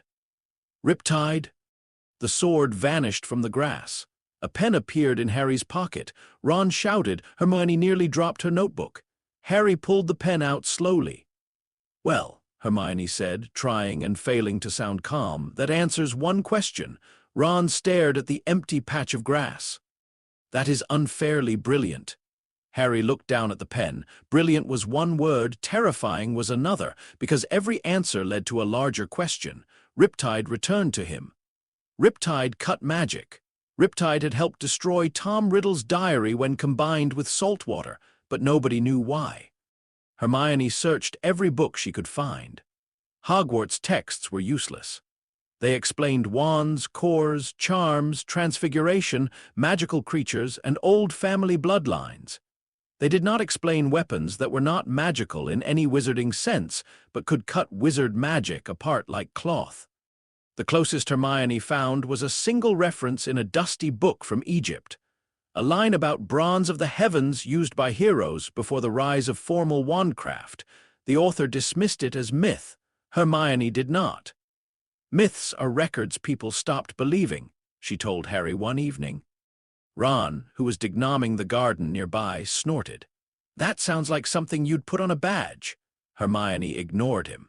If this metal appears in multiple old cultures, then it may belong to a magical framework older than wizarding schools. Harry leaned against the fence, listening to the distant stream beyond the burrow's fields. Older than Hogwarts. Much older. He touched the mark on his forehead. The trident shape had become clearer over the summer. Aunt Petunia would have hated that, if Harry had spent more than 3 weeks at Privet Drive. Fortunately, after the incident with Aunt Marge, the Dursleys had been more than happy to let Harry leave early. Harry had not blown Aunt Marge up like a balloon. That was what would have happened in another life, perhaps. In this one, when she called Harry's mother bad blood over dinner, every glass on the table filled with seawater and cracked down the middle. Aunt Marge had screamed. Uncle Vernon had gone purple. Harry had left the next morning. No one tried very hard to stop him. The night bus had taken him to the Leaky Cauldron and from there to the burrow. For a few weeks, life almost felt normal, almost. Then the Dementors arrived. Harry first encountered one on the Hogwarts Express. The train had been moving through rain all afternoon, the windows streaked silver, the countryside outside blurred and dark. Harry liked rain. Usually it settled something in him, not that day. The moment the train began to slow, the water on the windows stopped moving. Every drop froze in place. Not ice, fear. The compartment went cold. Ron sat up. Hermione lowered her book. The lights flickered once and died. Then the door opened. The thing in the doorway was not human. It wore a cloak that rotted at the edges. One gray hand emerged from the sleeve, scabbed and dead-looking. Beneath the hood was darkness, and inside the darkness was hunger. Harry could not breathe. He did not hear his mother screaming. That was what he would later learn others expected. Dementors fed on memory, on fear, on grief. They dragged people back to their worst moments and trapped them there. But Harry's worst memories did not come. No cupboard, no Uncle Vernon, no green light. Instead, he heard water, deep water, pressure closing from all sides. The sound of being dragged beneath an ocean without light, not drowning, worse, being forgotten under the weight of something endless. His chest locked. His fingers clawed at the seat. The mark on his forehead burned cold, and for one terrible moment, Harry felt as though something vast beneath the world had turned away from him. The Dementor leaned closer. Ron made a strangled sound. Hermione whispered Harry's name. Harry's hand found Riptide. The pen was ice cold. He uncapped it. Bronze light flashed in the dark compartment. The Dementor recoiled. Not enough. It reached for him again, and Harry felt the cold pressure inside his skull deepen until he could not remember warmth. Then another voice cut through the darkness. Expecto Patronum! Silver light burst across the compartment. The Dementor withdrew. The cold broke. Harry hit the floor, gasping. When he woke properly, Professor Remus Lupin was kneeling in front of him with a piece of chocolate in one hand and concern in his tired eyes. "Eat this," Lupin said. Harry took it because Hermione looked ready to force it into his mouth herself. The chocolate helped, not completely, but enough. Lupin glanced at the sword still loose in Harry's hand. His eyes lingered. Harry capped it. The sword became a pen. Lupin said nothing. That silence made Harry like him immediately. Lupin became the best defense against the dark arts teacher Harry had ever had. He did not perform like Lockhart. He did not sneer like Snape. He taught as if survival mattered more than appearing impressive, which made Harry listen in a way he rarely did in practical classes. Lupin also noticed what others missed. He noticed that Harry stood near windows when rain fell. He noticed that Boggarts interested him less than escape routes. He noticed that Harry could not cast a shield charm, but could read an opponent's weight shift before a hex left their wand. After one lesson, Lupin asked him to stay behind. Harry expected questions about Riptide. Instead, Lupin said, "Dementors affect you badly." Harry looked away. "They affect everyone badly." "Yes," Lupin said gently, "but not like that." Harry said nothing. Lupin leaned against the desk. "There is a charm that repels them, difficult magic, advanced. It requires a happy memory." Harry almost laughed. "Professor, I can't cast charms." "I know." The answer was so simple that Harry looked at him. Lupin did not seem embarrassed by it. I also know magic is not always limited to wand movement and incantation. Wizards forget that because wands make them lazy. Harry stared. No teacher had ever said anything like that to him. You think I can learn it? I think you can learn something, Lupin said. It may not be the same charm I use, but Dementors are not ordinary creatures. They are hunger given shape. If something in you can answer them, we should find out what it is before they find you again. So they trained, not with a boggart at first, with memory. That was the hard part. Harry tried happy memories and found them slippery. Flying on a broom, the first Christmas jumper from Mrs. Weasley. Ron defending him. Hermione saying, then we'll work around it. They helped, but not enough.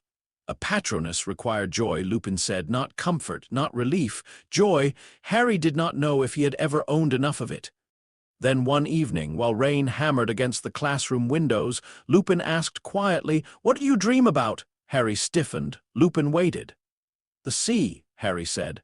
What does it feel like? Harry closed his eyes. The classroom faded.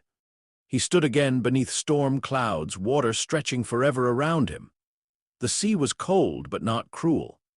Vast, but not empty. It did not ask him to be famous. It did not ask him to cast spells. It did not ask him to become someone's weapon. It simply held. Harry opened his eyes. The rain on the windows had stopped sliding downward. Every drop pressed against the glass from the outside as if trying to enter. Lupin's voice was careful. Try now. Harry had no wand in his hand. He did not want one. He thought of the sea.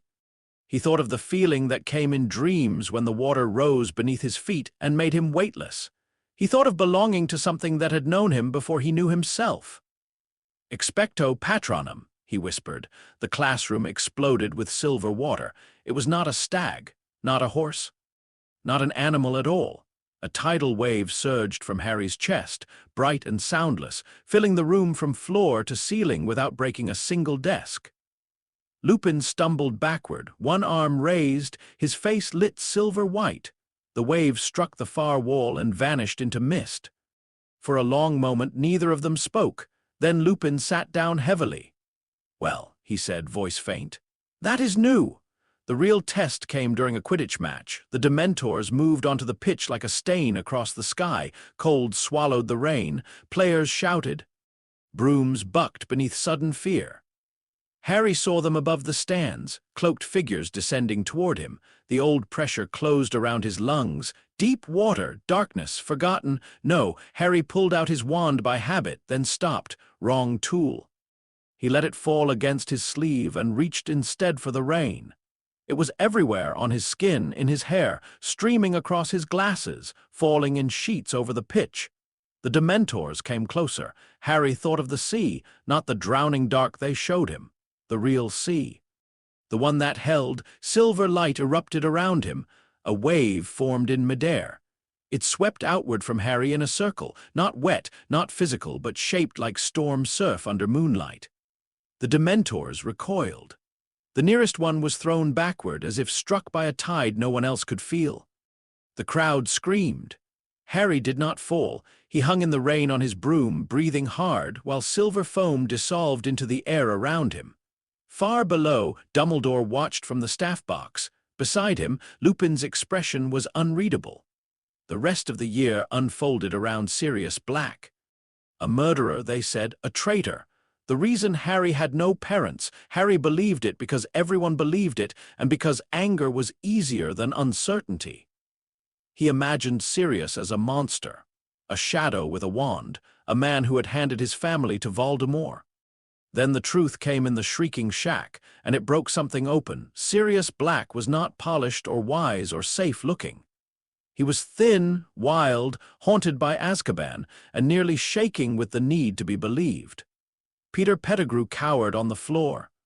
Lupin stood nearby, grief and guilt carved into his face.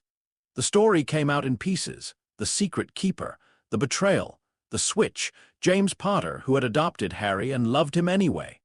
Lily, who had carried a child not entirely of the wizarding world and still chosen him above everything. Sirius, who had gone to prison for trying to avenge them. Harry listened. Riptide was in his hand before he realized he had uncapped it. Pettigrew stared at the blade and whimpered. Harry, Lupin said softly. Harry's eyes did not leave Pettigrew. This man had given Voldemort the location of his home. This man had helped create the night that defined everyone's expectations of him. This man had let Sirius rot for 12 years. The water dripping through cracks in the shrieking shack crept toward Harry's shoes. Sirius noticed. His voice came rough. "He deserves it." Pettigrew sobbed. Harry looked at Sirius, the man who might have been family, then at Ron, pale and injured, at Hermione, terrified but watching him, at Lupin, who looked as if he had lost too much already. Harry capped Riptide. "No," he said. "He goes to the castle." Sirius closed his eyes, not angry, broken, but when he opened them again, there was something like pride there. The plan failed, because plans often did. The moon rose. Lupin transformed. Pettigrew escaped. Dementors came. They cornered Harry and Sirius by the lake, and this time there were too many. The air froze. Sirius collapsed beside him.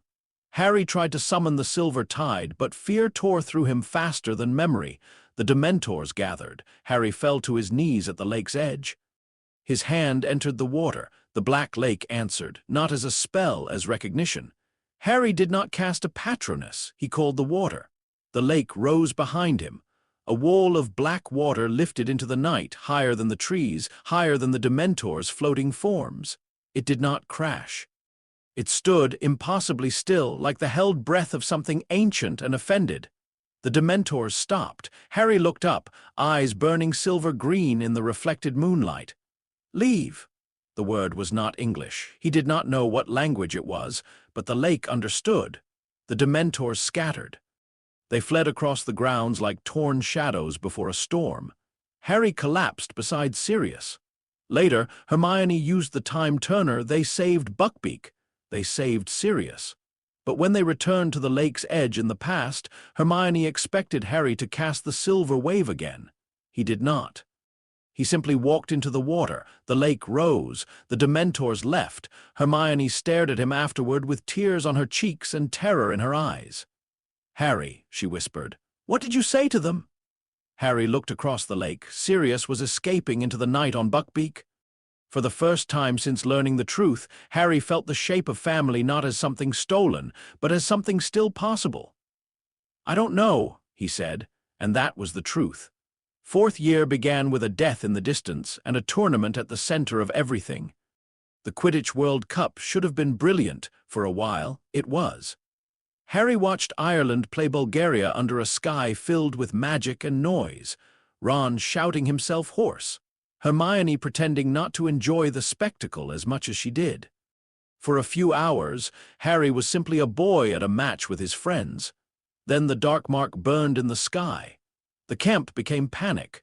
Death Eaters moved through tents like a nightmare returning from history. Harry had Riptide in his hand within seconds, but the ground was dry and crowded, and enemies with wands moved at a distance. He could not protect everyone. He could barely keep Ron and Hermione in sight. A curse struck a tent pole near him. Harry ducked. Riptide could cut spells if he met them. It could not stop curses fired from 3 directions at strangers 50 feet away. That night stayed with him. Power, he was learning, was not the same as control. By the time the Triwizard Tournament was announced, Hogwarts already felt tense beneath its excitement. Durmstrang arrived with heavy cloaks and colder eyes. Beauxbatons arrived in blue silk and grace.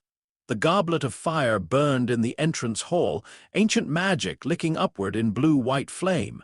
Harry wanted nothing to do with it. He was 14. He was already carrying too many secrets. Then his name came out of the goblet. The hall erupted. Ron stared at him as if betrayed. Hermione looked horrified. Dumbledore's face went sharp and pale. Harry stood frozen while the scrap of parchment fluttered down. He had not entered. He could not have entered. But magic had decided again that Harry Potter belonged in someone else's design. The champions gathered in a side chamber. Cedric Diggory looked confused but kind. Fleur de Lacre looked insulted. Victor Crumb looked unreadable. Bagman blustered. Crouch explained binding contracts. Teachers argued. Harry barely listened. The goblet's magic pressed against the room like a locked door, wizard magic, old, formal, absolute, and completely uninterested in whether Harry consented. That angered him more than the danger. Later that night, Ron exploded. "You could have told me. I didn't do it." "You expect me to believe that?" Harry stared at him. "Yes," Ron's face flushed. "Everyone thinks you did." "Then everyone's wrong. You always have something, don't you?" Ron snapped. A sword, water, famous name, now this. Harry flinched. Ron regretted it immediately. But the words had already landed. Hermione tried to fix it. She always tried to fix things with logic, but hurt did not move logically. For weeks, Ron barely spoke to Harry, and Harry pretended he did not care. He cared, more than he wanted to admit. The first task was dragons. That was almost funny in a terrible way. A dragon in an open arena, no water nearby, and Harry with no wand magic. Moody helped in his way. The new defense professor was harsh, scarred, and frighteningly perceptive. He looked at Harry not like a celebrity or a student, but like a weapon that had not been properly identified. "Play to your strengths," Moody growled. Harry almost laughed. "Against a dragon, especially against a dragon." His strength was movement, so that was what he used. Hermione helped him study dragon behavior. Ron, still distant but unable to fully abandon him, muttered one useful piece of advice about Hungarian horntails being nastier when forced to guard eggs in too much open space. Harry entered the arena with Riptide in his pocket and no plan beyond survival. The horntail was enormous. The heat from its breath hit like a wall, dry ground, no rain, no lake, no water except the moisture in Harry's own mouth and the sweat on his palms. So he ran, not blindly. He read the dragon's weight, its tail, its wings, its chained range. He used rocks for cover. He used speed where magic would have used shields. Once a burst of flame caught his sleeve and pain tore up his arm. Once the tail struck close enough to throw him into the dirt. He did not attack the dragon. That would have been stupid. He got close only once, sliding beneath a sweep of its neck, Riptide flashing out to cut the chain holding one of the false anchor stones. The sudden shift startled the horntail just long enough for Harry to seize the golden egg and roll clear. He left the arena bruised, burned, and shaking, but alive. Ron found him afterward. For a long moment neither spoke. Then Ron said, "That was completely mental." Harry looked at him. Ron swallowed. "I'm sorry." The anger in Harry broke like a wave losing force. "Yeah," he said, "you were." Ron nodded. "I know it was not perfect, but it was enough. The second task changed everything." Harry learned the clue eventually with help from Cedric and Myrtle and a great deal of frustration. The champions would have to retrieve what they would sorely miss from the bottom of the Black Lake.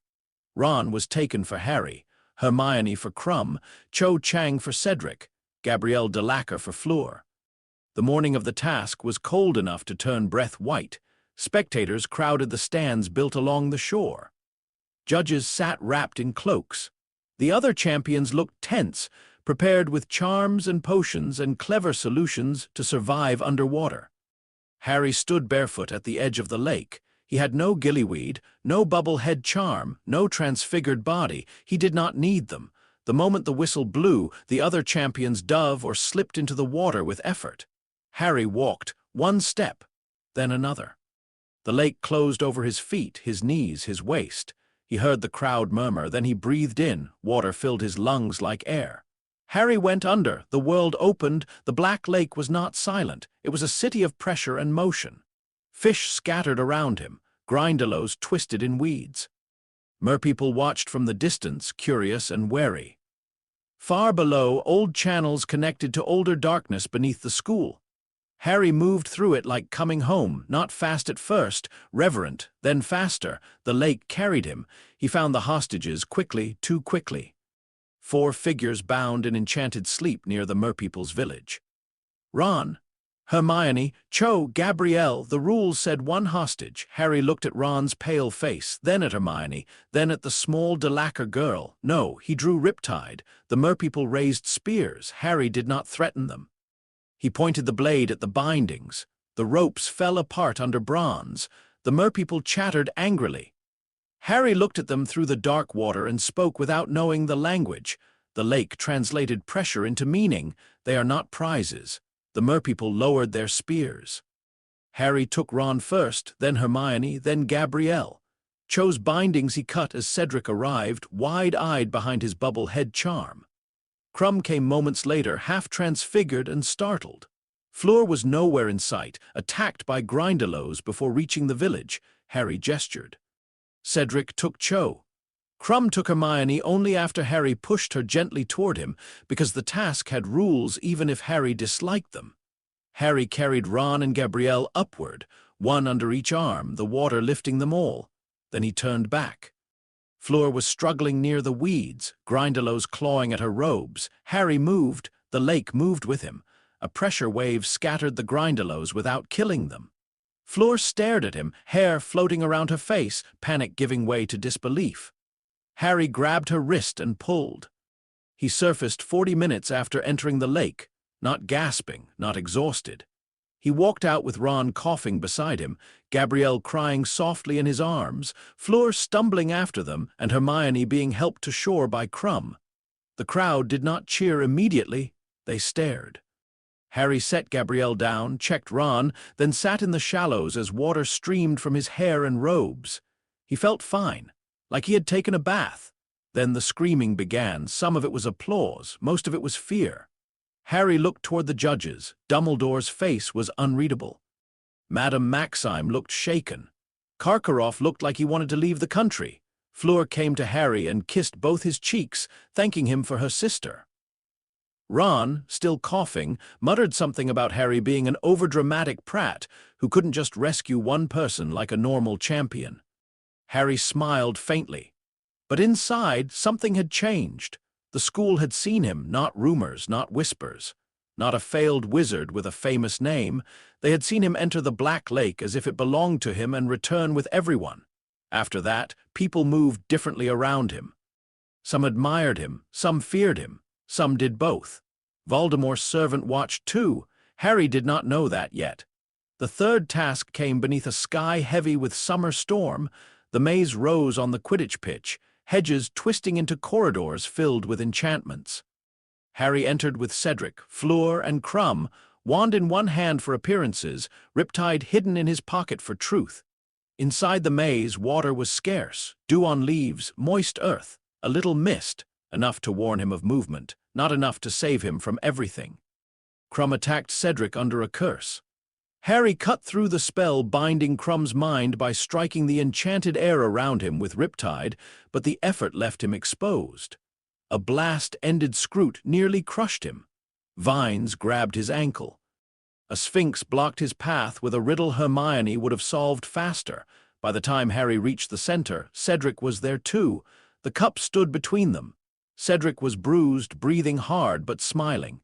"You take it," Cedric said. "You saved me." Harry shook his head. "We both got here." Cedric hesitated. Harry thought of Ron, of fairness, of being forced into a tournament he never chose.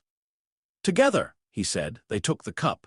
The world vanished. They landed in a graveyard. Harry knew danger before his eyes adjusted. The ground was damp, recent rain, mud beneath his shoes. Moisture clinging to every blade of grass. That was the only reason he lived through the next 5 minutes. Cedric turned. "Where are we?" A small figure moved near a cauldron. A voice said, "Kill the spare." Green light flashed. Cedric fell. No speech, no warning, no chance. Harry's mind stopped. For 1 second, everything became impossible. Cedric had been standing. Cedric had been alive. Then Riptide was in Harry's hand, and the graveyard erupted around him. A spell snapped toward his chest. Harry moved before seeing it, the damp earth warning him through the attacker's stance, the shift of feet, the angle of wand. The curse missed by inches and shattered a headstone behind him. Something bound him. Ropes, conjured from magic. Riptide cut them. Another spell struck his side and threw him into the mud. Pain burst through his ribs. He tried to rise, but a cold voice hissed from the bundle near the cauldron. "Hold him." Wormtail. Harry saw him then. Peter Pettigrew, shaking, terrified, and holding a wand. More ropes came. Harry cut 2. The third caught his wrist. A fourth his throat. Dry magic pulled tight, not a duel. A trap. Harry hit the ground again. Riptide fell from his hand and became a pen in the mud. Pettigrew dragged him forward. Harry fought, but there were limits. Damp ground gave him warning. It gave him a little strength. It did not make him unstoppable, not here. Not with no open water, no lake, no rain. The ritual began. Harry tried not to watch. He failed. Blood, bone, flesh. Words older than mercy. The cauldron boiled. Something rose from it. Lord Voldemort returned to a body. The graveyard filled with Death Eaters. They came when cold, masked and robed, forming a circle around Harry and Cedric's body. Their wands pointed inward like teeth. Voldemort stepped forward. Tall, pale, red-eyed, terrible, he looked at Harry and smiled. Harry Potter. Harry said nothing. He would not give Voldemort his fear in words. Voldemort spoke to his followers, mocking them, testing them, reminding them of loyalty and failure. Harry barely heard it. His eyes kept returning to Cedric. Cedric had no part in this. That was the cruelty of it, not destiny, not prophecy. Just a boy in the wrong place because Harry had said together. Voldemort turned back. "They told me strange things about you," he said. "A boy who cannot use a wand, a boy who breathes underwater, a boy who carries a blade no spell can destroy." His red eyes narrowed. "I thought them exaggerations." Harry felt the pen in the mud near his fingers, too far. "Untie him," Voldemort said. Wormtail obeyed. Harry fell to his knees. Voldemort tossed Harry's wand at his feet. "Pick it up." Harry looked at it. The holly wand lay useless in the mud. "No," the circle stirred. Voldemort's smile thinned. "No." Harry slowly reached instead toward the mud. The pen flew into his hand. Riptide unfolded. Death Eaters shouted. Voldemort laughed softly. "Then let us see whether old bronze can save you from death itself." He raised his wand. Harry felt the curse before it came, not as magic, as intent, as posture, as the graveyard's damp soil tightening beneath Voldemort's feet. Avada Kedavra. Green light tore across the graveyard. Harry moved, not enough to dodge cleanly. He threw himself sideways and called every drop of water from the mud between them. A shield rose, thin and desperate, brown with earth and rainwater. The killing curse punched through it, but not cleanly. The impact struck Harry like a hammer. Pain flashed white. He flew backward, hit a headstone, and collapsed. For one impossible second, he thought he had died. Then he coughed. Air entered his lungs. He was alive. The graveyard was silent. Even Voldemort stared. Harry could not block the killing curse. He understood that with terrifying clarity. The water had not stopped it. It had bent it, spoiled its line. Stolen just enough certainty for movement and mud and desperation to matter. Once, maybe only once, Voldemort's face twisted. Again, Harry ran, not away from Cedric, toward him. Spells exploded around him. Riptide cut one curse from the air. Another grazed his shoulder. Mud rose beneath his feet, slicking the ground behind him. Death Eaters slipped. Someone shouted. Voldemort screamed his name. Harry reached Cedric. His fingers closed around the cup. The portkey pulled. The graveyard vanished. They slammed back into the maze. Noise returned all at once. Crowds cheering, then screaming. Harry lay on the grass beside Cedric's body, unable to move. Riptide was a pen in his hand. His ribs burned. His shoulder bled. His scar was ice. People ran toward them. Dumbledore reached Harry first. His face changed when he saw Cedric. Then when he saw Harry.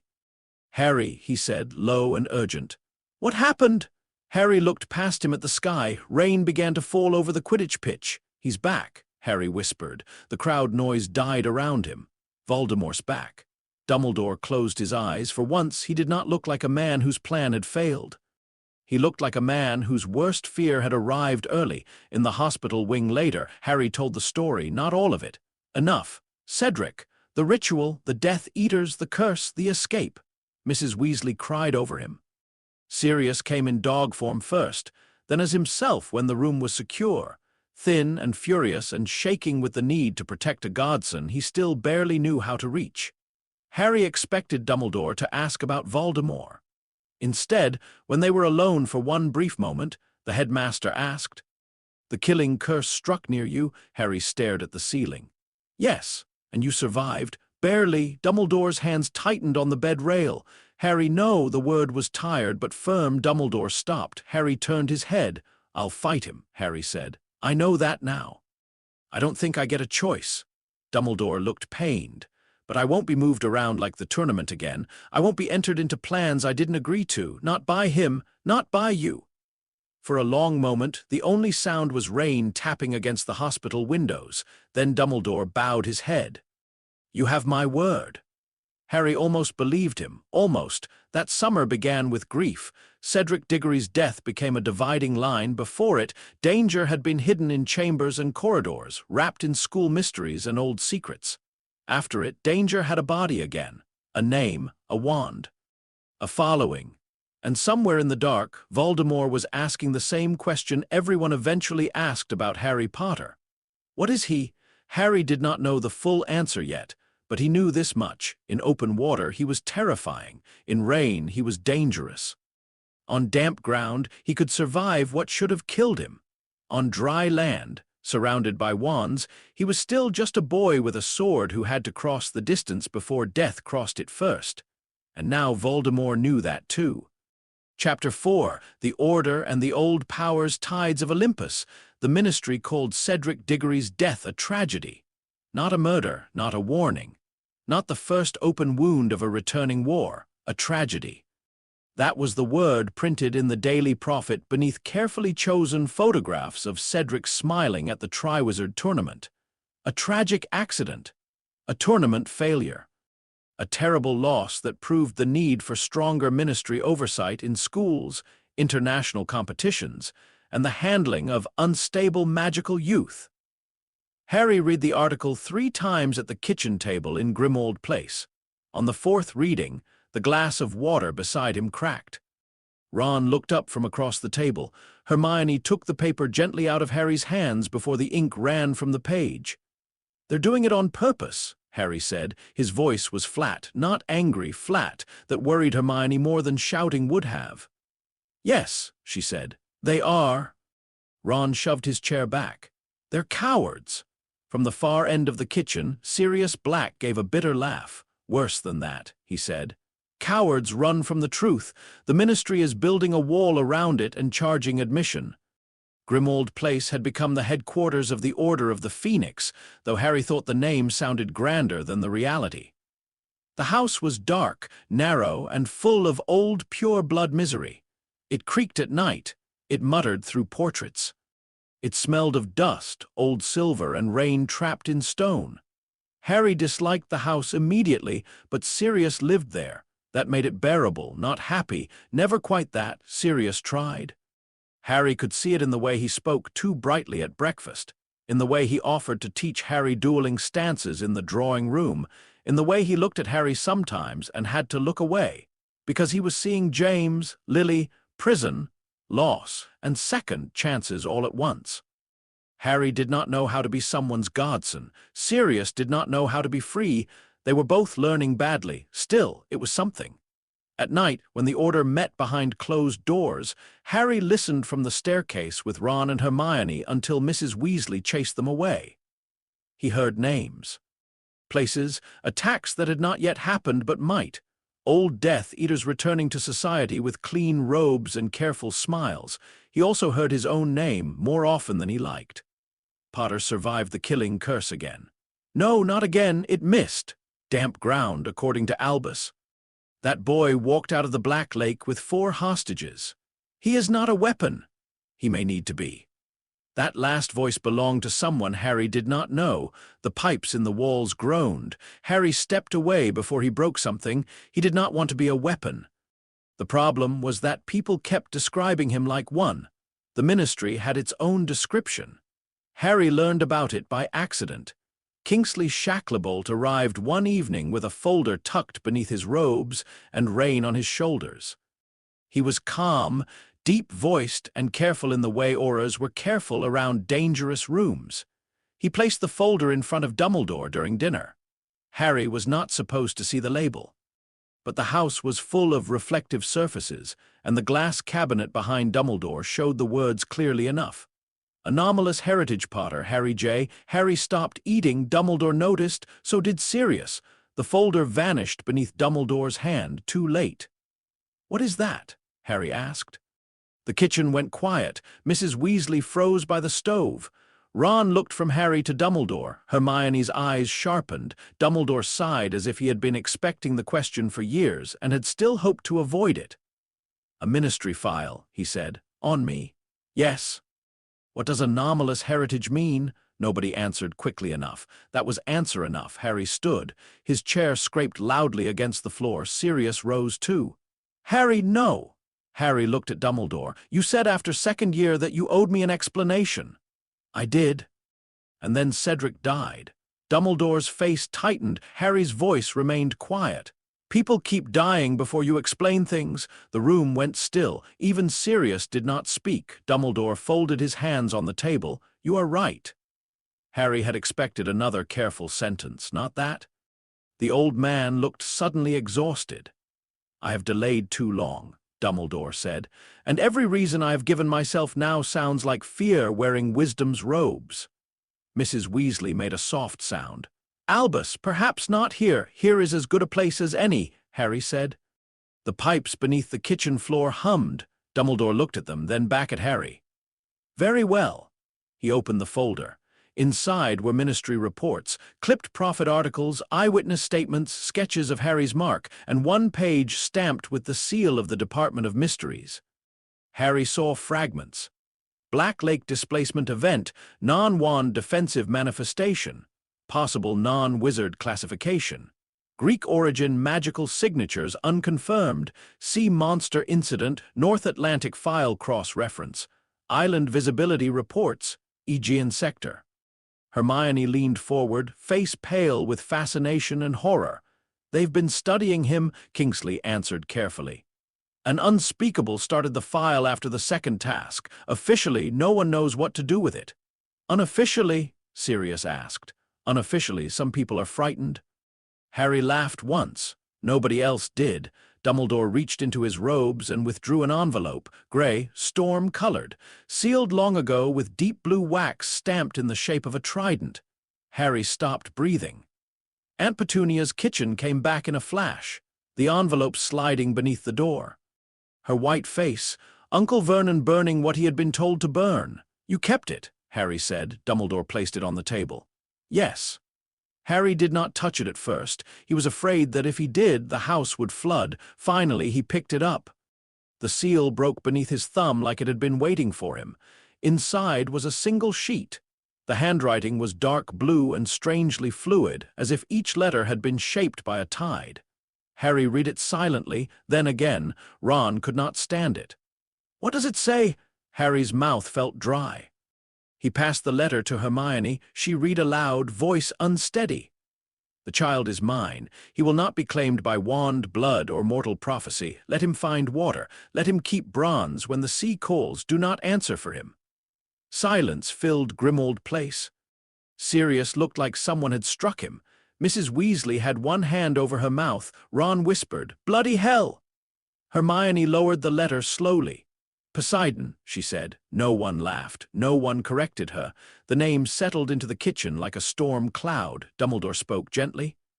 "I believe your mother met him before she married James." Harry's eyes snapped to him. "James knew." "I do not know how much James understood," Dumbledore said, "but he claimed you as his son. In every way that mattered to him, you were his son." Harry looked at Sirius. Sirius swallowed hard.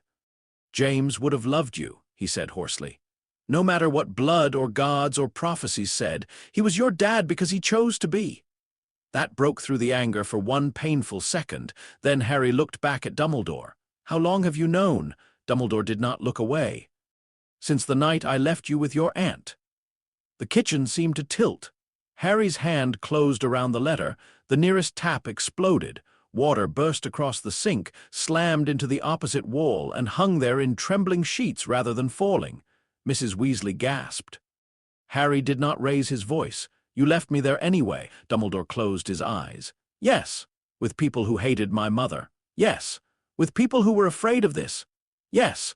The water sheet rippled. Sirius stepped toward Harry, but Hermione caught his sleeve and shook her head. Harry's voice dropped even lower. "You didn't just hide Voldemort from me, you hid me from me." Dumbledore opened his eyes. There were tears in them. "I did." Harry wanted him to defend himself. He wanted the old man to say blood wards, protection, necessity, prophecy. any of the words adults used when they had already decided a child's suffering was acceptable, but Dumbledore gave him no shield to strike. "I believed I was protecting you," he said. "I was also protecting my plan." Harry stared at him. "That is the truest answer I can give," Dumbledore continued. "And it is not enough."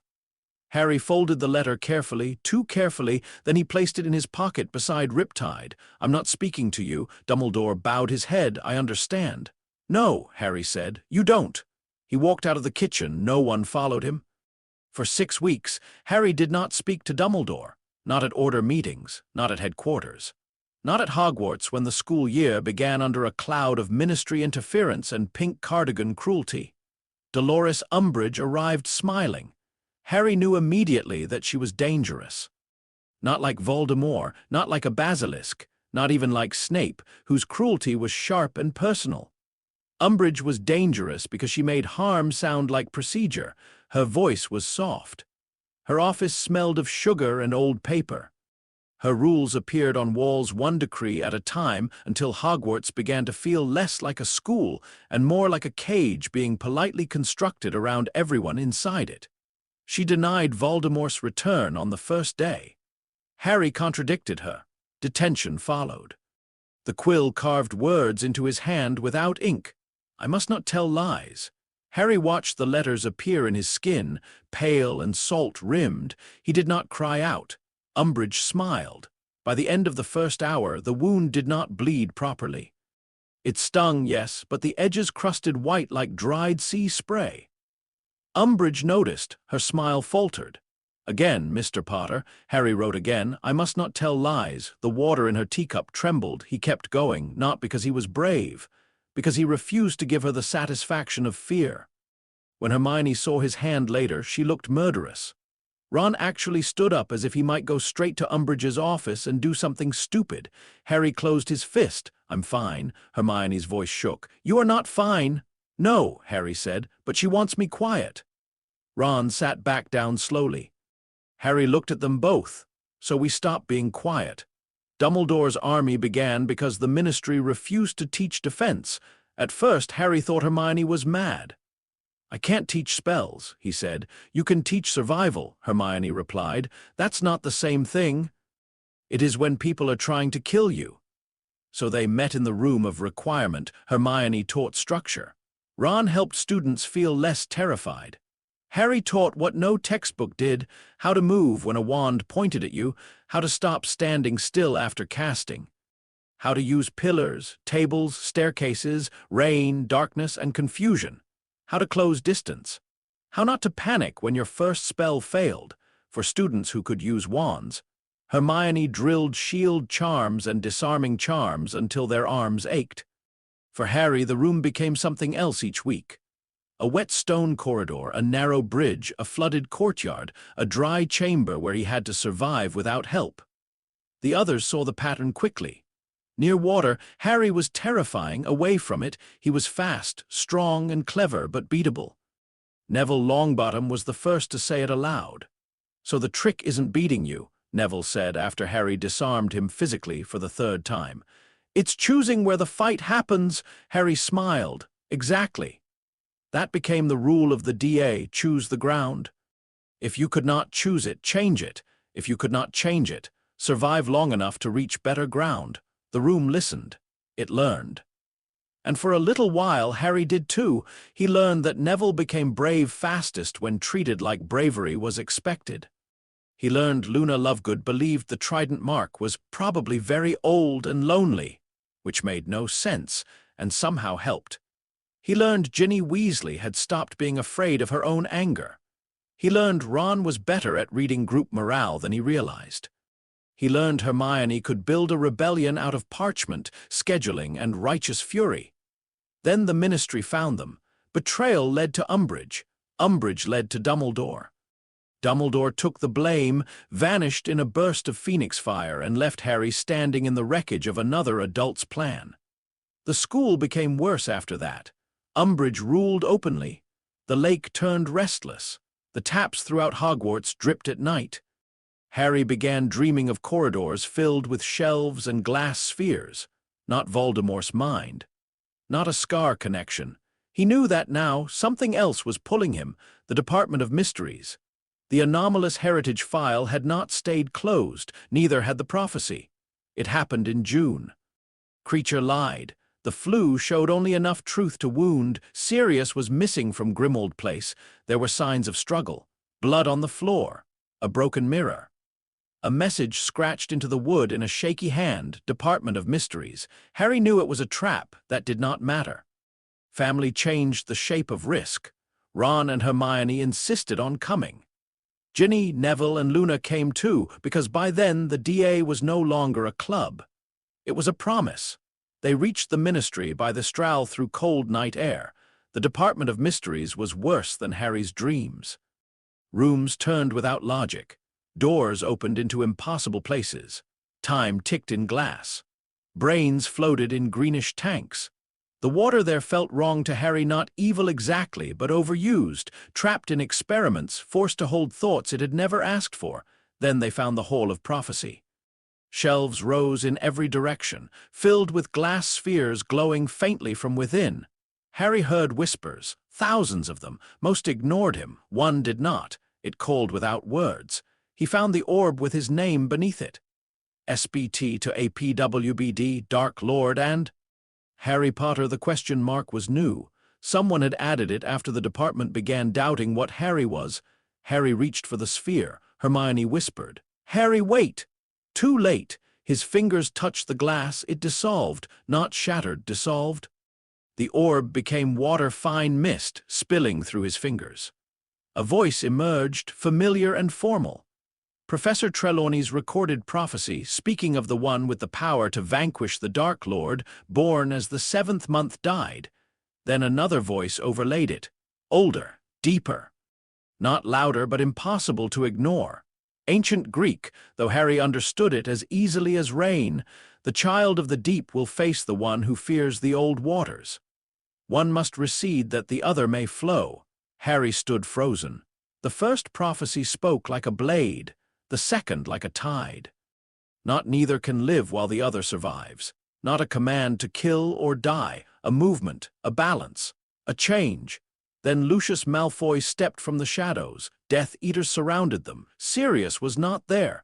The trap had never needed him to be. It had only needed Harry to care enough to come. The battle began. It was chaos. The DA fought better than children should have had to fight. Hermione stunned one masked wizard before being thrown back by another spell. Ron tackled Neville out of the path of a curse. Ginny's bat, Bogey Hex, hit a Death Eater squarely enough to make Luna applaud in the middle of danger. Harry had Riptide in his hand, but the hall was dry, dry glass, dry shelves, dry air, a terrible place for him. He cut spells when he could, severing ropes, shields, and conjured chains. But every time he closed distance, another wand forced him back. He was dangerous, but not enough. Then a curse struck a shelf. Hundreds of prophecy orbs fell. They burst across the floor, not into glass, but into memory mist. Moisture filled the air. Harry felt it, not water, not truly. But enough of a medium, enough carrying, he pulled. Mist gathered around his feet, then rose in coils. Death Eaters shouted as visibility vanished. Harry moved through it by pressure and sound, guiding his friends toward the exit. The order arrived in the atrium before the Death Eaters could finish them. Sirius came with them, alive, furious, magnificent. He crashed into Lucius Malfoy like 12 years of prison had only made him sharper. Lupin fought beside him. Tonks, Kingsley, Moody, all moving, casting, shouting. For one moment, Harry saw what the order must have been before fear and secrecy wore them down. Then Voldemort arrived. The atrium went cold, not Dementor cold, something cleaner, more focused. Voldemort saw Harry standing near the fountain, Riptide in his hand, mist clinging to his robes. "You heard it," Voldemort said. Harry did not answer. Dumbledore appeared in the next breath, phoenix flame fading from his robes. For the first time in 6 weeks, Harry looked directly at him. Dumbledore did not ask forgiveness. He stepped between Harry and Voldemort. The duel that followed was beyond anything Harry could have done. Fire became ropes. Statues moved. Glass shattered. Spells met in midair and changed shape. Voldemort fought like a genius who had cut away every piece of himself that might slow him down. Dumbledore fought like a man trying to contain a disaster without becoming one. Harry understood then that Dumbledore was not weak, he was not foolish, he was simply not enough, not alone. When Voldemort sent cursed fire sweeping toward the fountain, Harry stepped forward and drove Riptide into the water basin. The fountain erupted. Water rose in a spiraling shield, catching the fire and crushing it into steam. Dumbledore glanced back once, eyes wide. Voldemort stared at Harry. For the first time, there was no curiosity in his face, only hatred and fear. Then Ministry officials arrived. Fudge saw Voldemort. The lie ended not with courage, with witnesses. That summer, the war became official. The Ministry changed its tone without apology. Harry went from unstable liar to chosen symbol overnight. The prophet praised his bravery. People who had mocked him now wrote letters of support. The same system that had denied Cedric's murder tried to wrap itself around Harry and call him proof of Ministry resolve. Harry wanted nothing to do with it. He returned to Hogwarts for 6th year older than 16 should feel. Dumbledore invited him to private lessons. Harry almost refused. Hermione told him not to be stupid. Ron told him he could hate Dumbledore and still use him. Sirius said nothing for a long time, then told Harry that James had trusted Dumbledore once and been failed by him in some ways, helped by him in others. People are messy, Sirius said. Even powerful ones, especially powerful ones. So Harry went. The first lesson was not a memory. It was an apology. Dumbledore stood beside the pensive, hands folded. "I will not ask for your trust," he said. "I have not earned it." Harry stayed near the door. "Then what are these lessons?" "The truth, as much as I have." That was the beginning, Dumbledore told him about Horcruxes. Objects used to anchor pieces of soul, murder turned into preservation, immortality built through mutilation. Harry listened, sickened but focused. "The diary," he said. "Yes," Dumbledore replied. "The first proof." "And Riptide destroyed it." "Riptide and salt water," Dumbledore said.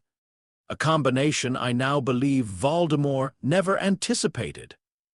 They tested the theory sooner than expected.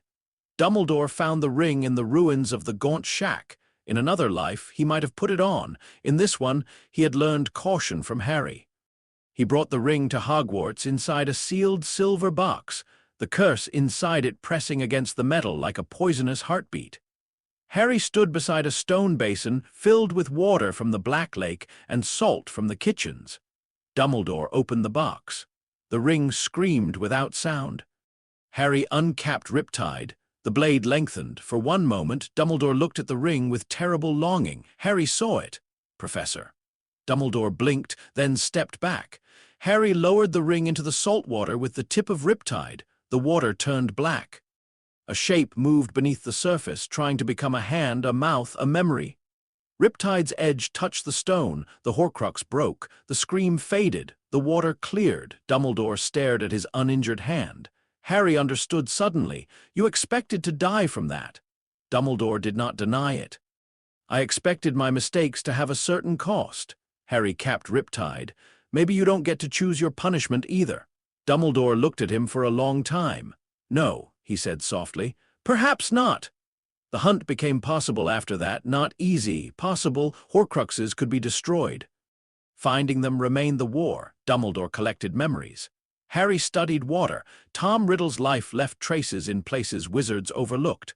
Orphanage pipes, cave tides, condensation in old rooms, rain that had fallen on ruined houses and carried whispers into rivers. Harry learned slowly. Painfully. Water remembered too much. If he listened too widely, he heard drowning ships, weeping children, blood washed from stone, ashes carried to sea. He learned to narrow the search to wrongness. Horcrux wrongness. A soul fragment felt like oil in clear water, a refusal to dissolve. The year moved around the hunt. Slughorn returned with smiles and secrets. Draco Malfoy grew pale and sharp-edged. Snape watched Harry with unreadable eyes. Ron nearly died from poisoned mead, and Harry learned once again that power did not matter if danger arrived in a bottle across a room. He held Ron's hand in the hospital wing afterward and listened to every drop of water in his friend's body until the rhythm steadied. "Creepy," Ron muttered weakly when he woke. Harry laughed for the first time in weeks. Then came the cave. The locket was gone when they arrived, but the place itself confirmed everything. Sea cave, black water, a basin filled with potion and old cruelty. Inferi waited beneath the surface, dead things moved by magic that had no respect for rest. Harry was stronger there, but not invincible. The cave water was not clean. It had been trapped too long with dark magic. It fought him, resisted him, tried to drag meaning out of his commands. Dumbledore drank the potion because the basin demanded suffering. Harry hated him for it, then hated himself for needing him too. When the Inferi rose, Harry called the sea through the cave mouth. Not gently. A wave smashed through the cavern, sweeping dead hands away from the island. Dumbledore, weak and shaking, summoned fire to hold the rest back. Together, old wizard and sea-born boy escaped with a false locket and a truth heavier than victory. They returned to Hogwarts under the Dark Mark. Death Eaters were inside the castle. The astronomy tower waited. Draco stood there, wand trembling, face gray with terror. Dumbledore leaned against the wall, weakened by the cave potion but alive. Harry was hidden below the stairs under Dumbledore's silent order, bound not by a spell this time, but by choice. Dumbledore had looked at him and said, "Please." Harry had stayed. That made what followed worse. Draco could not do it. Death Eaters arrived. Snape came last. For 1 second, Harry thought everything might still turn. Then Dumbledore looked at Snape, not pleading, commanding. Harry understood too late. Dumbledore was not dying from the ring in this world. He had chosen this anyway. To save Draco's soul, to secure Snape's place beside Voldemort, to make one final move in a war where he still believed his death could purchase time for others. Snape raised his wand. Avada Kedavra. Green light struck. Dumbledore fell from the tower. Harry's restraint shattered. He ran. Rain began before he reached the grounds. Not natural rain, his rain, cold and violent, hammering across Hogwarts as Death Eaters fled. Harry chased Snape across the grounds with Riptide in his hand, water rising around his boots. Snape turned once. Their eyes met. "Do not." Snape said, voice like broken glass. Harry lunged anyway. Snape's spell hit the ground at Harry's feet, not him, blasting mud upward and throwing him back. Riptide cut the next curse in half, but Snape was already retreating. "Fight back!" Harry shouted, Snape's face twisted. "No." Then he was gone into the rain. Harry reached Dumbledore's body near the base of the tower. The water around him went still. For a long time he knelt there and said nothing. The funeral came beneath a pale sky. Merpeople sang from the lake. Centaurs stood at the forest edge. Students cried openly. Sirius stood beside Harry with one hand on his shoulder, alive and grieving and helpless. Harry did not forgive Dumbledore, not fully, maybe not ever. But as the white tomb sealed beside the lake, Harry understood something he had not understood before. Dumbledore had not been the story's answer. He had been a man, brilliant, manipulative, loving, afraid, wrong, still trying. Harry touched the letter in his pocket, the one sealed years ago with a trident. Then he touched Riptide. The war ahead no longer belonged to Dumbledore's plan. It belonged to Harry's choices.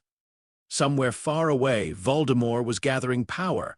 Somewhere hidden, Horcruxes waited. And beneath the still surface of the Black Lake, old water held every secret it had ever been given. Harry looked at Ron, then Hermione. "We find them," he said. Hermione nodded. Ron swallowed, then nodded too. The lake rippled once, as if agreeing. Chapter 5, The Sea Remembers Tides of Olympus. Harry Potter did not return to Privet Drive after Dumbledore's funeral. There was no reason to. The blood protection Dumbledore had once spoken of had always been more complicated than he admitted, and now Harry knew the deeper truth. Whatever shield had stood around him as a child had not come from Privet Drive's walls. It had not come from Aunt Petunia's grudging roof or Uncle Vernon's locked doors. It had come from a claim older than any ward, a trident burned into skin, a father who had never appeared but had left a sword. So when the Hogwarts Express carried most of the students south, Harry did not board it. He stood beside the Black Lake with Ron and Hermione while the last smoke of Dumbledore's funeral candles faded into the gray sky. Sirius stood behind them, alive, free, technically, but not safe. No one was safe now. "You don't have to do this alone," Sirius said. Harry looked over his shoulder. His godfather looked thinner than he had any right to look after freedom. There were still shadows in him that Azkaban had carved too deeply to vanish. But there was steadiness, too. Something fierce, something Harry had started to trust. "I'm not alone," Harry said. Ron shifted beside him. "Obviously?" Hermione nodded once, her face pale but determined. Sirius's mouth tightened. "3 teenagers against Voldemort's hidden soul pieces. Forgive me if that doesn't make me feel better." Harry almost smiled, almost. "We can move in ways adults can't," Hermione said. "The Order is watched. Ministry routes are watched, Gringotts is watched, pure blood houses are watched." "And you think you won't be?" Sirius asked. "We know we will be," Hermione replied. "That's why we can't move like the Order." Sirius looked at Harry. Harry expected him to argue again. Instead, Sirius stepped closer and took something from inside his coat, a small mirror, cracked at one corner but still whole. "I should have given you this properly before," Sirius said quietly. "If you need me, speak into it. I don't care where I am." Harry took it carefully. The mirror felt ordinary. That made it more precious. "Sirius, no." Sirius gripped his shoulder. "Listen to me. You are not Dumbledore's plan anymore. You are not the Ministry's symbol. You are not your father's mistake or your other father's mystery. You are Harry. If you get cornered, you call me. Don't be noble. Don't be clever. Call." Harry swallowed. "I will." Sirius stared at him. "You're lying." "A bit." Ron coughed like he was trying not to laugh. Hermione looked like she might cry. Sirius pulled Harry into a hug so sudden and fierce that Harry nearly dropped the mirror. For 1 second, Harry stood stiffly. Then he hugged back. The lake behind them rippled, not from wind, from recognition. Family was not always blood. Sometimes it was a man who had lost 12 years and still chose to stand between you and the dark. Sometimes it was a red-haired boy who complained every step of the way but never stopped walking. Sometimes it was a girl with ink on her fingers and war plans hidden between pages. And sometimes Harry was beginning to understand. It was a sea that had never spoken plainly but had never truly left. They left Hogwarts 3 days later, not dramatically, no farewell feast, no speeches. No adults lining up to bless the quest. Just 3 teenagers walking away from the castle before sunrise, carrying beaded bags, borrowed cloaks, stolen maps, and one sword disguised as a pen. The hunt began with the locket. Regulus Black's note in the fake Horcrux had led them back to Grimmauld Place, and Grimmauld Place led them to Creature, who told the story with grief so old it had become part of his bones. Regulus, the cave, the locket, Mundungus Fletcher, Umbridge. Harry listened to Creature's cracked voice and understood, for the first time, that heroism could be quiet enough to die unseen. Regulus Black had not survived his rebellion, but he had acted. That mattered. The Ministry infiltration was Hermione's plan. That meant it was detailed, terrifying, and probably their best chance. Polyjuice Potion got them inside. Stolen robes got them through the doors. Fear got them past most people. The Ministry had changed. Harry felt it the moment he entered, not in the walls, in the water.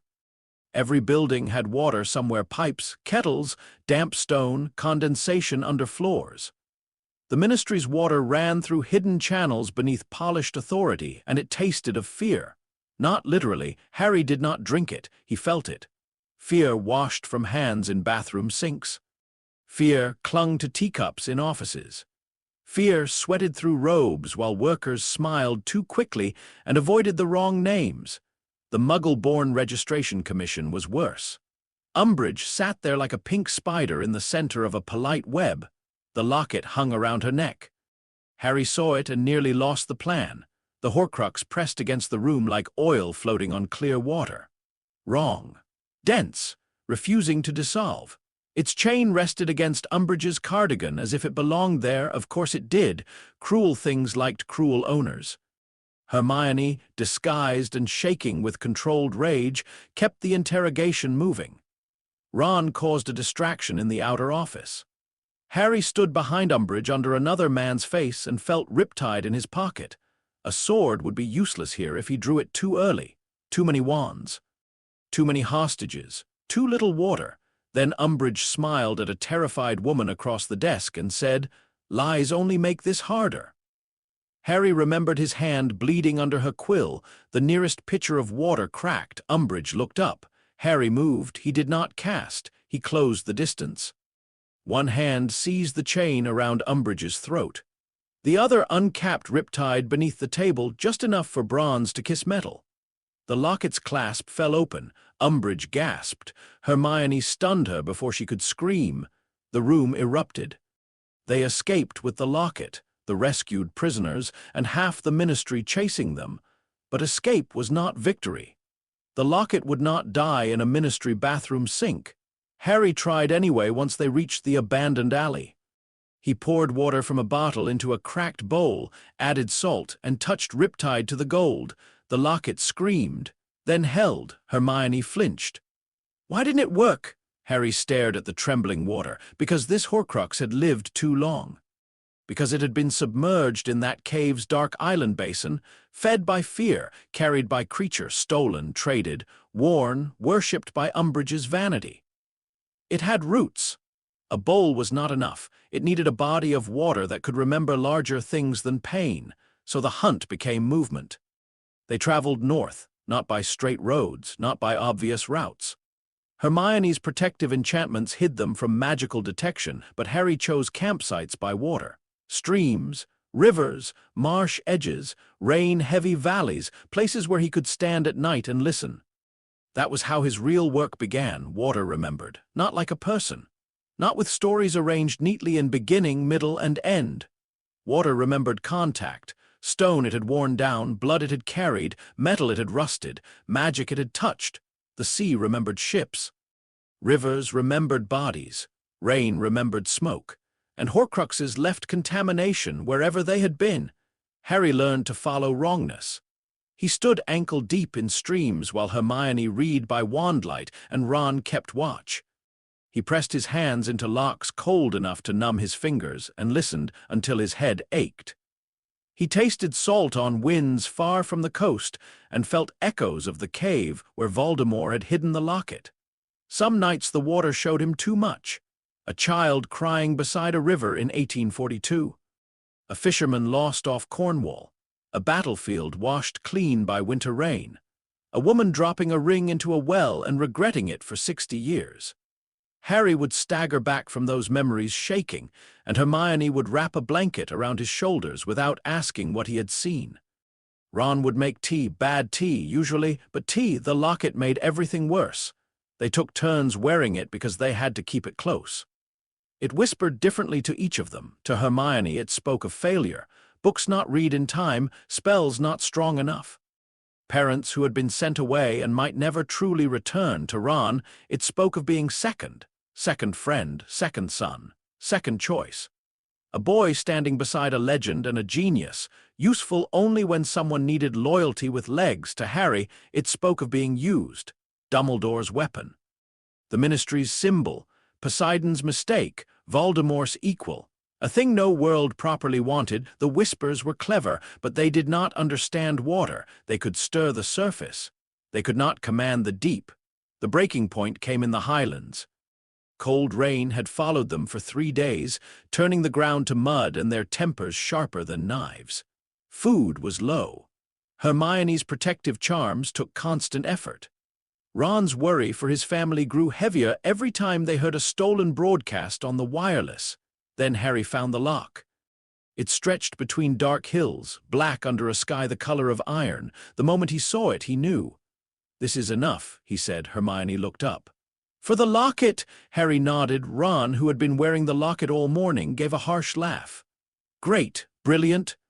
Let's drown the evil necklace and call it a day." "Ron," Hermione warned. "No, really?" Ron pulled the chain over his head and shoved it at Harry. "Go on, then, since water listens to you and swords come when you call and prophecies rewrite themselves when you touch them." Harry froze. Hermione's face went white. "Ron!" The locket's influence hung between them, but not all of it was false. That was the worst part. Horcruxes did not create pain from nothing. They sharpened what was already there. Ron looked immediately ashamed, then angry because shame needed somewhere to go. Harry took the locket. I didn't ask for any of this. Ron's voice cracked. Neither did we. Silence. Rain tapped against the tent canvas. Hermione looked between them, helpless for once. Ron grabbed his coat. Ron, don't, Hermione said. I need air. You'll trigger the wards. I said I need air. He left. Harry did not follow immediately. That was his mistake. By the time he did, the rain had thickened, and Ron's footprints were already half filled with water. Harry could have tracked him, easily. Every wet step sang through the ground, but anger held him still. Pride did the rest. Ron was gone by morning. Hermione did not speak for hours. Harry destroyed the locket that afternoon, not because he was ready, because if they carried it any longer, it would keep taking pieces of them until nothing remained but resentment wearing their faces. He walked into the lock until the water reached his waist. Rain struck the surface in thousands of silver points. Hermione stood on the shore, wand ready, tears hidden badly. Harry opened the locket. The Horcrux fought. Shadows burst from it, taking shape above the water. Ron's voice. Hermione's disappointment. Dumbledore's calm, Voldemort's laughter. Then a deeper shape rose behind them. A man with sea-dark eyes and a trident in his hand, turning away. Harry's chest tightened. The shadow spoke in a voice like tide over stone, unclaimed, unwanted. Useful only when drowning things. Harry almost believed it. Then the lock moved, not violently, patiently.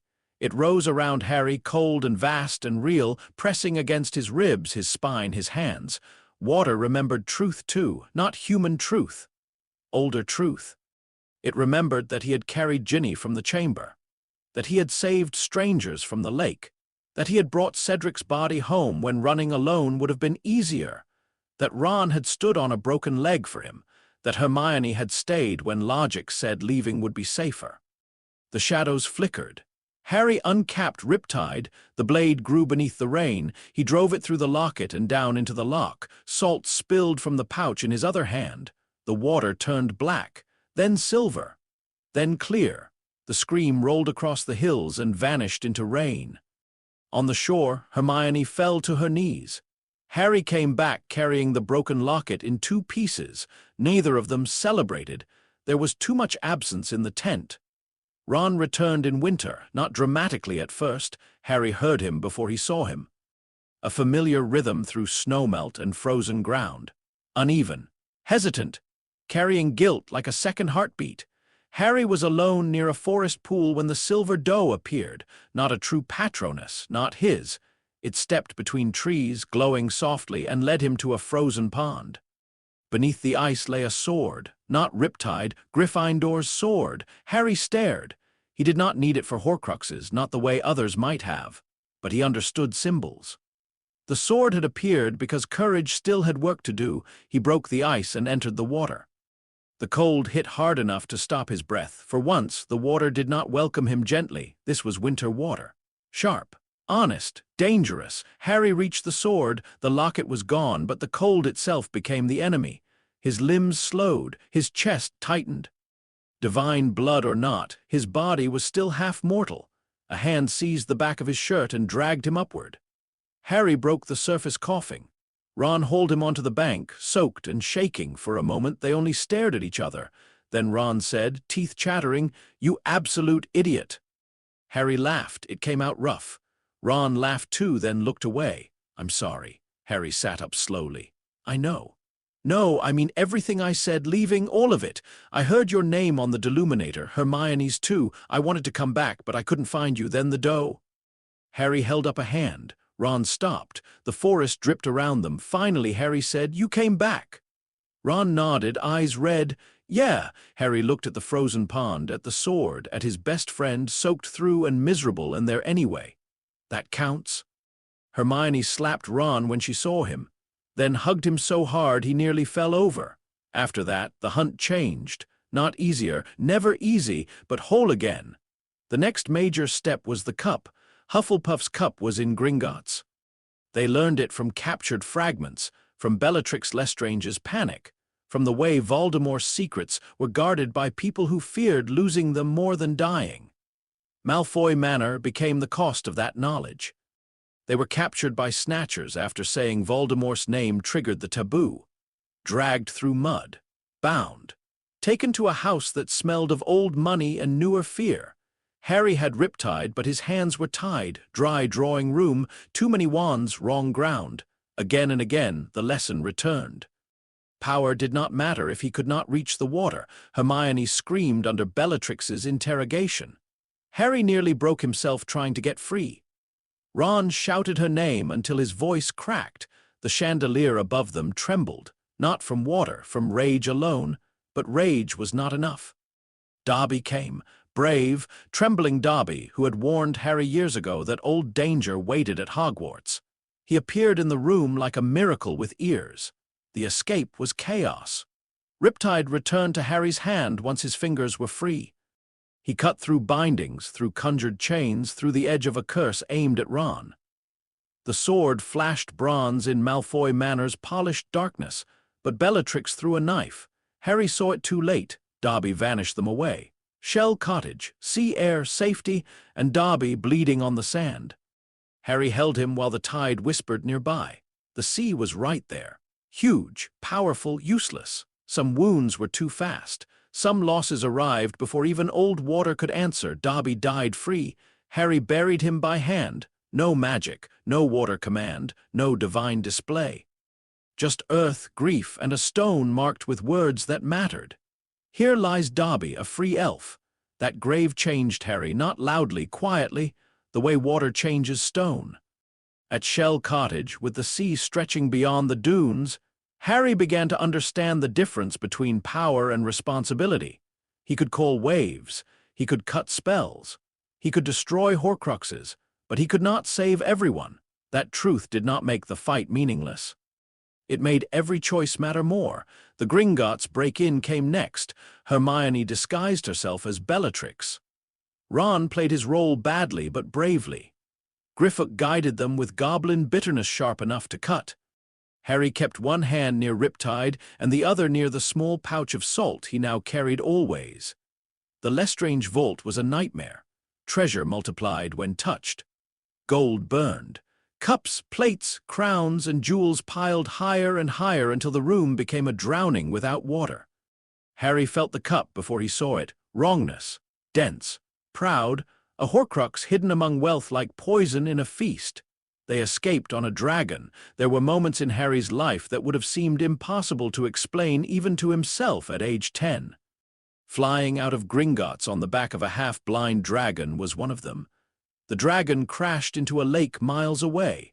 Harry hit the water and instantly understood how close they had come to dying. He pulled Ron and Hermione clear. Griffook vanished with Gryffindor's sword, as expected. The dragon dragged itself toward freedom. Harry did not stop it. Some cages deserved to be broken. The cup was destroyed in a stream near the Forest of Dean. Hermione insisted on doing it. It belonged to Hufflepuff, she said, kneeling beside the water. It was probably meant to represent loyalty, fairness, work.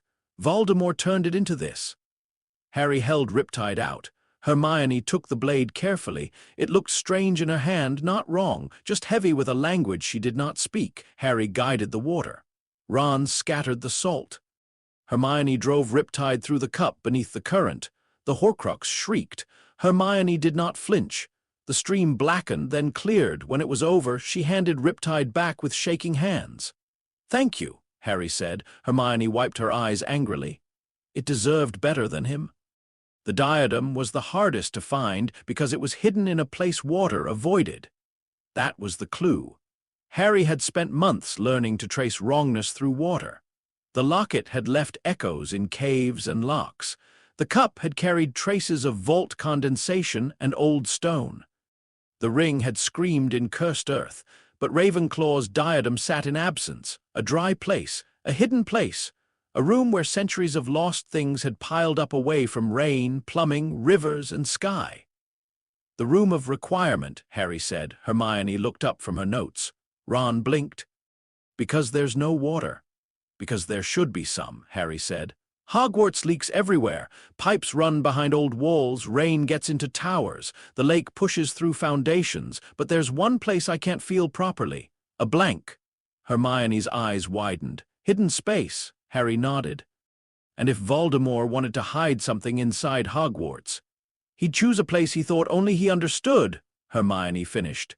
They returned to Hogwarts through Aberforth's passage. The castle was not the same. Snape was headmaster. Carrows stalked the corridors. Students looked thinner, harder, older. Neville met them in the tunnel with bruises on his face and fire in his eyes. "You took your time," he said. Ron grinned. "Missed us?" Neville's smile was fierce. "More than you know." Harry felt the castle's water when he stepped back inside.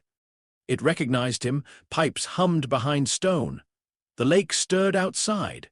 Rain gathered in clouds above the towers, though none had been forecast. Hogwarts was wounded, but alive. The room of requirement opened for them as the room of hidden things. Mountains of abandoned objects rose in every direction. Broken furniture, cracked busts, old books, rusted cages, forbidden experiments, lost homework, forgotten pride, dry dust filled the air. Harry hated it. His power shrank here. Riptide remained sharp, but the room gave him no water to listen through. Every stack could hide an enemy. Every shadow could conceal a wand. They split only enough to search. The diadem sat on a bust, tarnished and delicate, almost disappointing in its simplicity. Harry felt it the moment he got close, a dry wrongness, a mind refusing decay. He reached for it. Draco Malfoy stepped from behind a stack of broken cabinets. Crabbe and Goyle stood with him, wands raised. Harry sighed. "Not now, Malfoy." Draco looked awful. Pale, frightened, trapped between old arrogance and the consequences of surviving too long inside his parents' war. "That's mine," Draco said, though he clearly had no idea what the diadem was. "No," Harry said. "It's Voldemort's." Crabbe flinched at the name, then smiled too widely.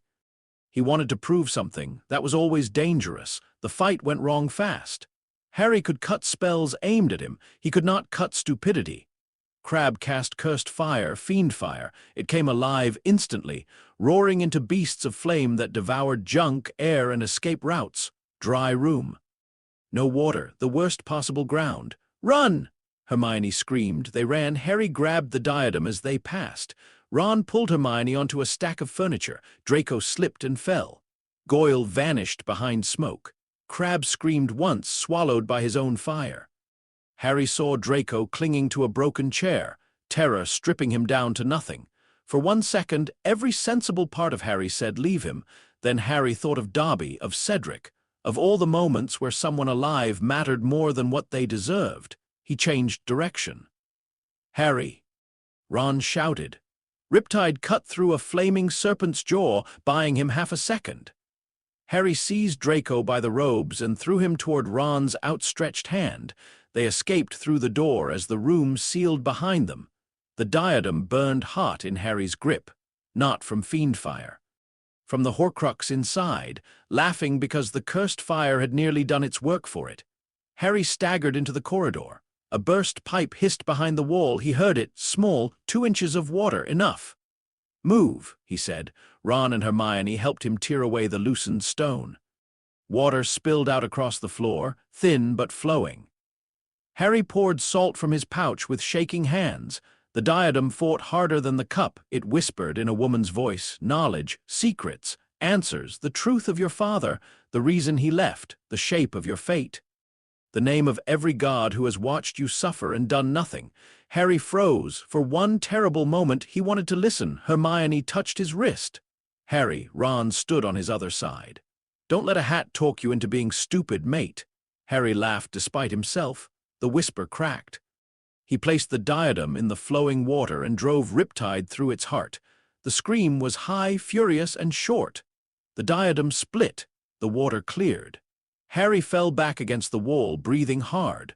Ron slid down beside him. Hermione sat on his other side. For a moment, the war narrowed to 3 friends sitting in a wet corridor beside a broken crown. Then Harry felt it. A shift far away, not in the castle, in the world. Voldemort had felt the Horcrux die, maybe not all of them, maybe not clearly, but enough. Harry closed his eyes and followed the remaining wrongness. Diary gone, ring gone, locket gone, cup gone, diadem gone. One remained, living, moving, coiled around Voldemort's side like a final secret. Nagini, Harry said. Hermione's face tightened. The snake, Harry nodded. Ron swore softly. A snake could not be submerged in a bowl, could not be carried to a stream, could not be placed patiently in salt water while Riptide did its work. Nagini was alive, guarded, venomous, and close to Voldemort. Harry's greatest advantage had reached its limit.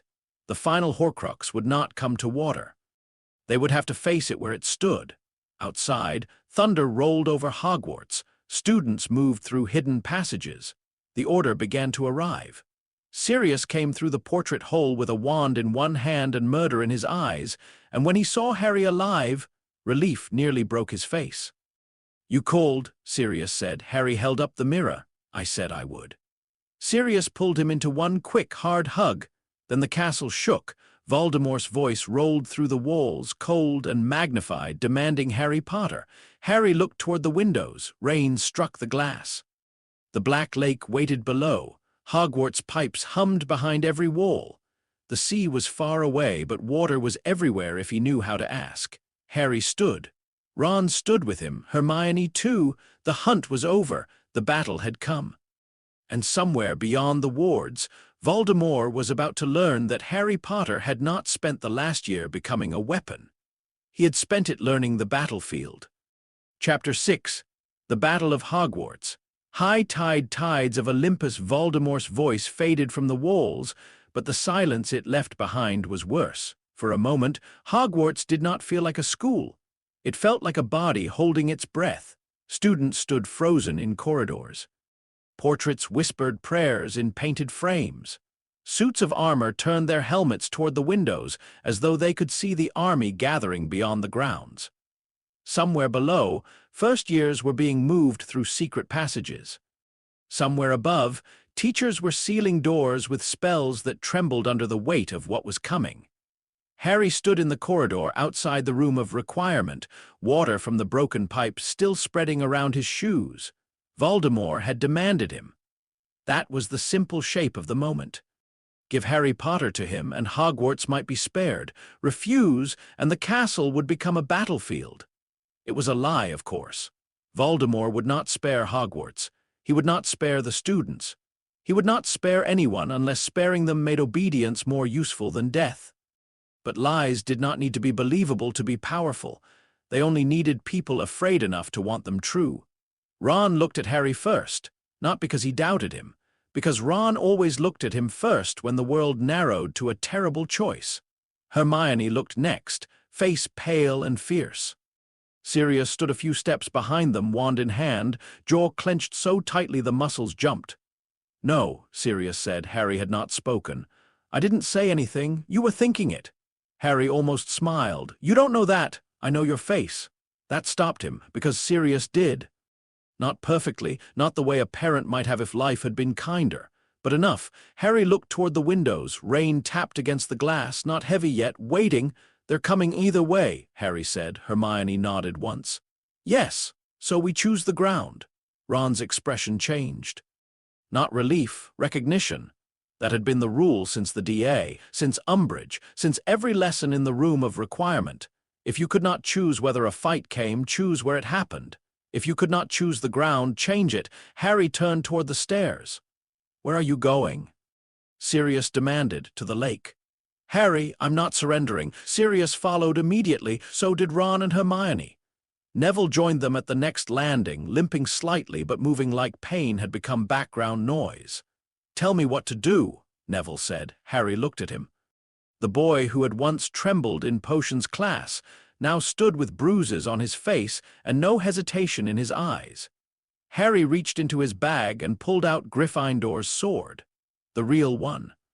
They had recovered it from the frozen pond, lost it to Gryffindor, and watched it return to Hogwarts in the way powerful symbols always found the places where they were needed most. It had appeared again in the room of requirement before the final call, lying beneath a collapsed banner as though waiting for bravery to recognize it. Harry held it out. Neville stared. "Why are you giving me this?"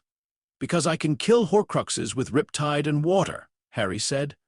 But Nagini won't come to water unless Voldemort brings her there. If I'm fighting him, someone else has to watch the snake. Neville swallowed. The sword's rubies caught the torchlight. What if I miss? Harry placed the hilt in Neville's hands, then swing again. Neville gripped it. For 1 second, he looked terrified. Then he nodded. Right. They moved downward. As they passed, Harry heard the castle's water pipes behind walls, cisterns above bathrooms, drains beneath courtyards, rain in gutters, the lake beyond the windows. The entire school was threaded with water, not enough to turn him into a god inside every room, but enough to listen. Enough to understand the shape of the battlefield, enough to change it. In the entrance hall, Professor McGonagall was directing students with a voice like iron. 7th years to the West battlements. 6th years assisting Professor Flitwick. Anyone underage leaves through the passage now. No arguments. Some students argued anyway. Ginny Weasley stood near the stairs, wand in hand, refusing to look like someone who could be sent away. Mrs. Weasley was trying and failing to make her leave. Harry met Ginny's eyes. She knew not everything. Enough. You're not going to him, she said. No. Good. Then she stepped aside. No dramatic goodbye, no speech, just trust, which hurt more. McGonagall turned when she saw Harry. For a moment, her stern face softened. Potter, Professor, Harry said. I need every tap in the castle opened. She blinked, Ron muttered. That's one way to start. Hermione stepped forward quickly. Not flooding the school, controlled flow. Bathrooms, kitchens, drainage channels, courtyard runoffs. We need water moving through the outer grounds. McGonagall looked from Hermione to Harry. Understanding came slowly, then completely. How much time? Not enough, Harry said. McGonagall lifted her wand. Her voice rang through the hall. Mr. Filch, Argus Filch appeared from a side corridor looking outraged, terrified, and somehow personally insulted by the war. What? Open every tap in the castle. Filch stared. Every now, he looked like he might argue. Then the first distant boom of Voldemort's army testing the wards shook dust from the ceiling. Filch ran. McGonagall turned to Harry again. What else? Harry looked toward the doors, the lake. They went outside. Rain fell harder now, cold and steady over the grounds. The sky above Hogwarts churned with clouds blocking the stars. Far beyond the wards, torchlight and wandlight moved in the dark like a field of hostile fireflies. Death Eaters, giants, werewolves, things Harry did not have names for. And above them, colder than all the rest, Voldemort's presence pressed against the night. Harry walked down the slope toward the Black Lake. Ron, Hermione, Sirius, and Neville followed. No one spoke.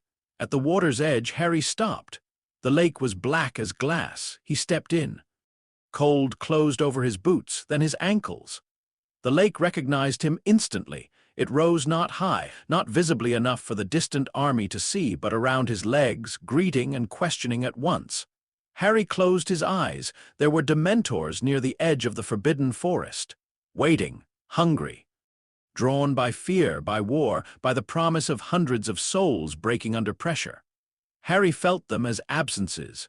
Cold holes in the rain. He had driven them back before, on the train, on the Quidditch pitch. At this very lake when Sirius almost lost his soul.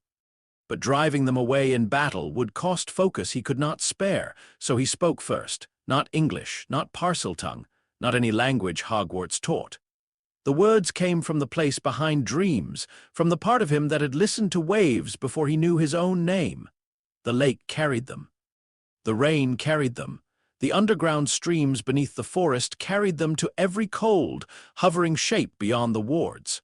Harry said one thing, leave. The Dementors did, not because they were afraid of Harry Potter, because they recognized a command older than their hunger. One by one, the cold absences withdrew into the night. Sirius exhaled behind him. James would have had a joke for this, he said softly. Harry opened his eyes. What kind? A terrible one. Ron nodded. Sounds right. Harry looked back at the castle. Water had begun to move. From gutters, downspouts, bathroom pipes, kitchen drains, and ancient channels under the foundations. Not a flood. Not yet. Threads of water crossing stone, gathering in low places, spreading across the courtyard, flowing down steps in thin silver lines. Hermione had already started directing students. Not there, toward the outer corridors. Keep it away from the hospital wing. McGonagall raised statues from the walls. Flitwick wove protective charms into the rain. Sprout armed students with dangerous plants. Slughorn, pale but present, organized older students into defensive groups. Hogwarts prepared itself. Harry walked out of the lake, the water followed, not in a towering wave, in purpose. Streams crawled uphill against logic. Puddles widened. Courtyard stones darkened. The rain thickened until every outside surface shone.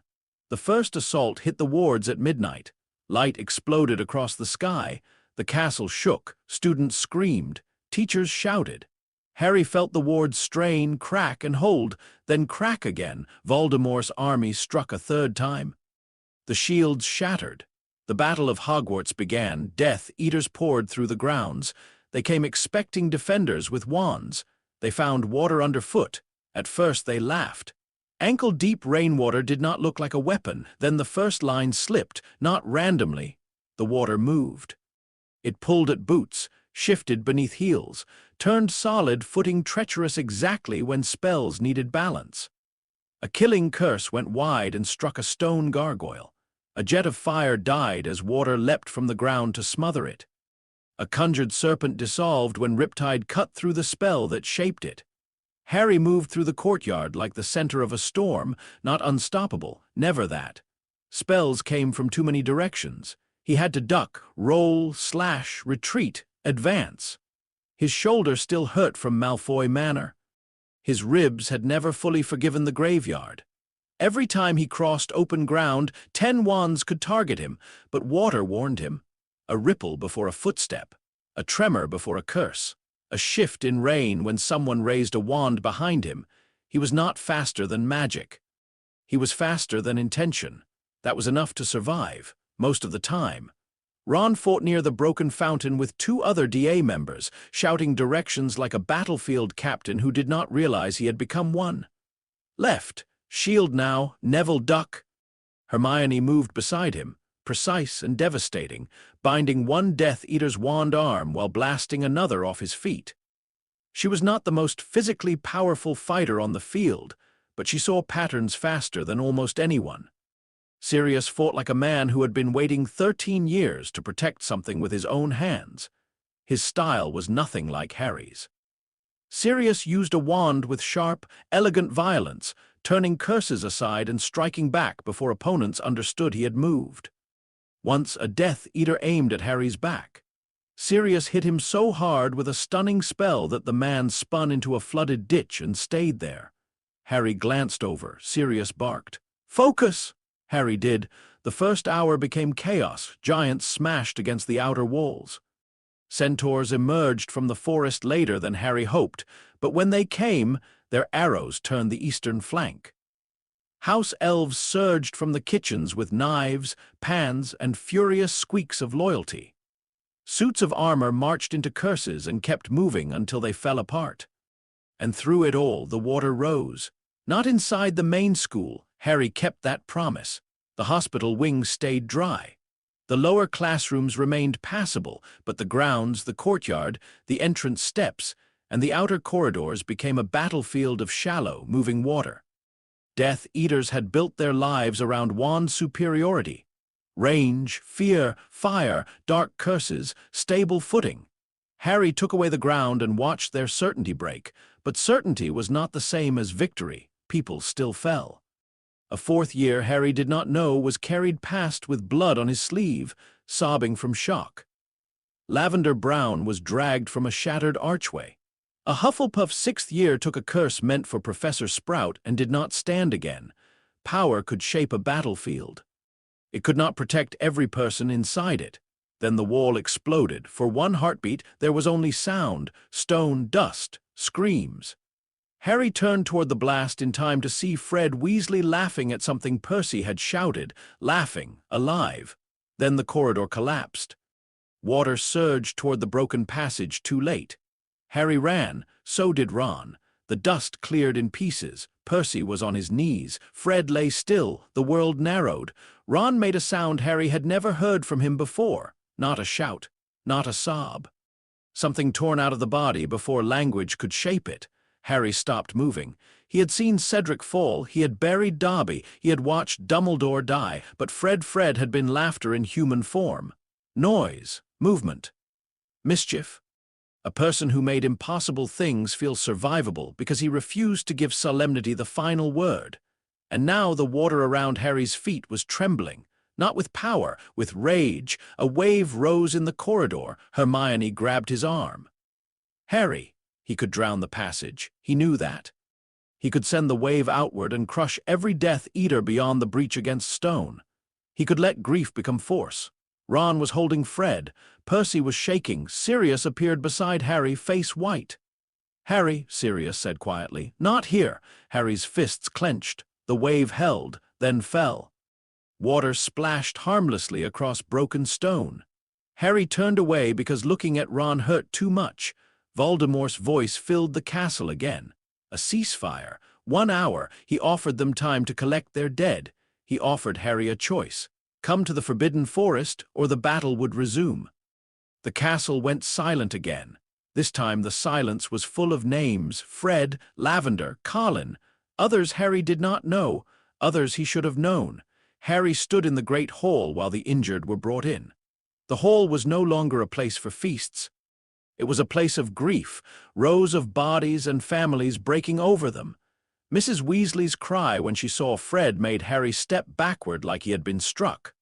Ron did not look at him, not because he blamed him, because grief had taken his face and left nothing else. Harry wanted to go to the forest. That was the old shape of him. End it by offering himself. Let the story close around his body and call it destiny, but the prophecy had changed. Or perhaps the older prophecy had corrected the younger one. One must recede that the other may flow. Recede did not mean die, not always. Water receded to gather, to return stronger, to reveal the ground beneath. Harry walked to the edge of the hall where Neville stood, Gryffindor's sword strapped across his back. "Nagini," Harry said. Neville's face was streaked with dust. "I haven't seen her." "She'll be with him now. He'll keep her close because he knows." Neville nodded. His hands shook once, then steadied. "I'll do it." Harry looked toward the doors. "No, we will," Hermione heard. Ron did too. For the first time since Fred's death, Ron looked up. His eyes were red.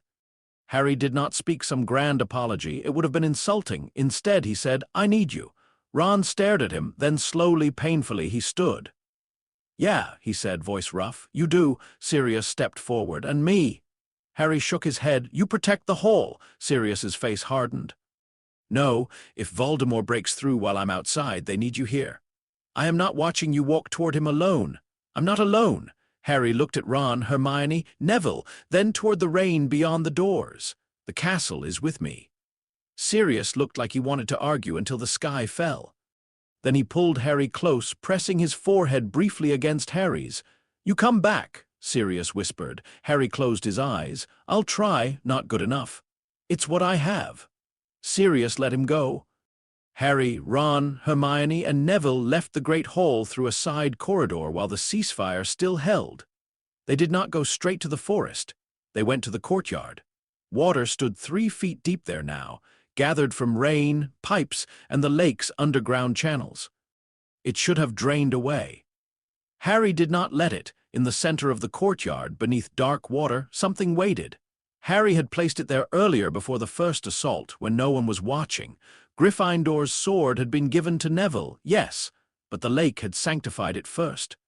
Harry had lowered it into the courtyard floodwater and asked the old water to remember courage. Now Neville stepped into the water up to his knees. The sword on his back hummed once. He looked at Harry. "What did you do?" "Made sure it knows the way." Neville did not understand. Not yet. He would. They crossed the grounds under rain. The Forbidden Forest waited black and breathing. Voldemort stood in a clearing surrounded by Death Eaters.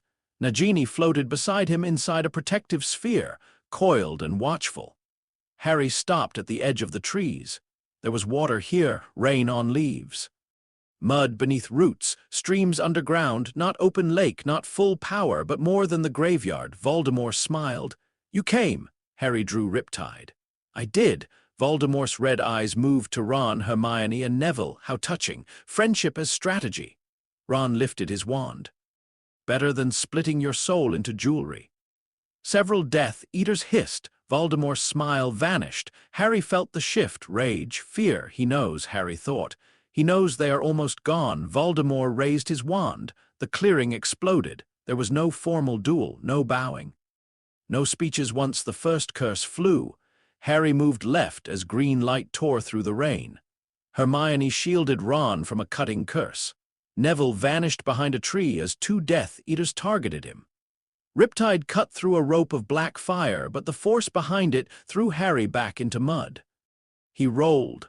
Water rose under him, lifting just enough to return his footing. Voldemort was faster than any enemy Harry had faced, not physically, magically. His curses changed direction mid-flight. His shields were layered. His wand moved like thought-given bone. Every time Harry closed distance, Voldemort widened it. Every time Harry reached for water, Voldemort burned the air dry around him. He had learned. That made him more dangerous. You are not a god, Voldemort hissed, sending a spear of darkness toward Harry's chest. Harry twisted aside and cut the spell with Riptide. No, the bronze blade rang. I'm not. He pulled rain from the leaves above and drove it into Voldemort's line of sight. Voldemort slashed it into steam. I am Lord Voldemort. Harry ducked another curse. I know. The words angered Voldemort more than defiance would have, because Harry did not sound impressed. Ron and Hermione were fighting back to back now, forcing Death Eaters away from Neville's path. Hermione conjured a wall of stone. Ron blasted mud into a masked woman's face, then shouted, Neville now? Neville ran. Nagini's sphere turned toward him. Voldemort saw. His wand snapped toward Neville. Harry threw himself forward. Not with water, with his body. The curse struck Riptide's flat edge and shattered into sparks that burned across Harry's arms. Pain tore through him.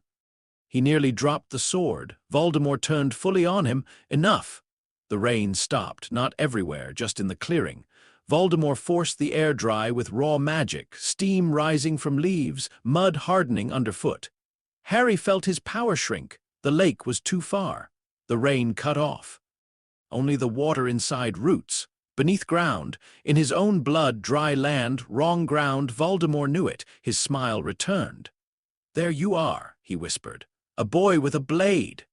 Harry lifted Riptide anyway. Voldemort raised his wand. Then Neville hit the protective sphere with Gryffindor's sword. Not Nagini, the sphere.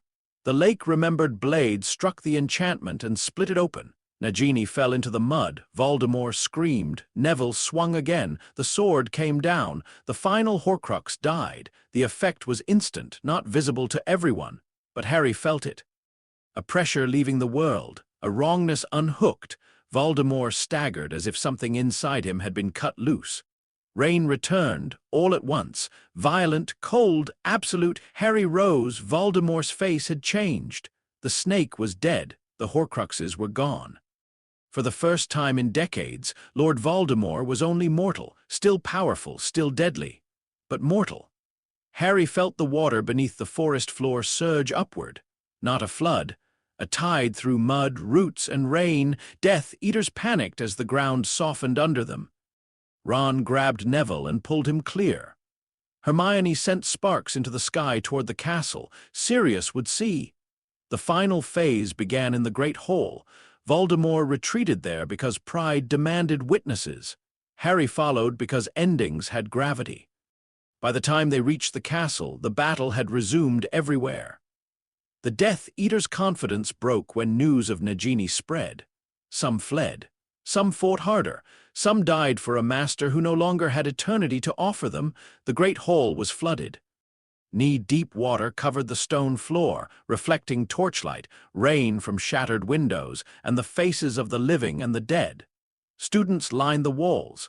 Teachers stood ready. Sirius, bleeding from one temple, saw Harry enter and looked first at his face, then at Voldemort's. He understood. Voldemort stood in the center of the hall, robe soaked, wand raised. His eyes were wild now, not weak, never weak, but stripped. No more tricks. Voldemort said. Harry stepped into the water. It moved around him like breath. No more Horcruxes. A ripple went through the hall. Voldemort's mouth twisted. You think that makes you my equal? Harry shook his head. I was never your equal. Voldemort smiled cruelly, then Harry continued. You wanted to conquer death. I just wanted people to live.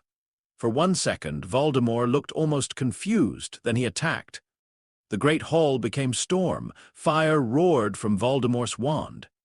Harry raised the floodwater and crushed it into steam. Cruciatus snapped toward him.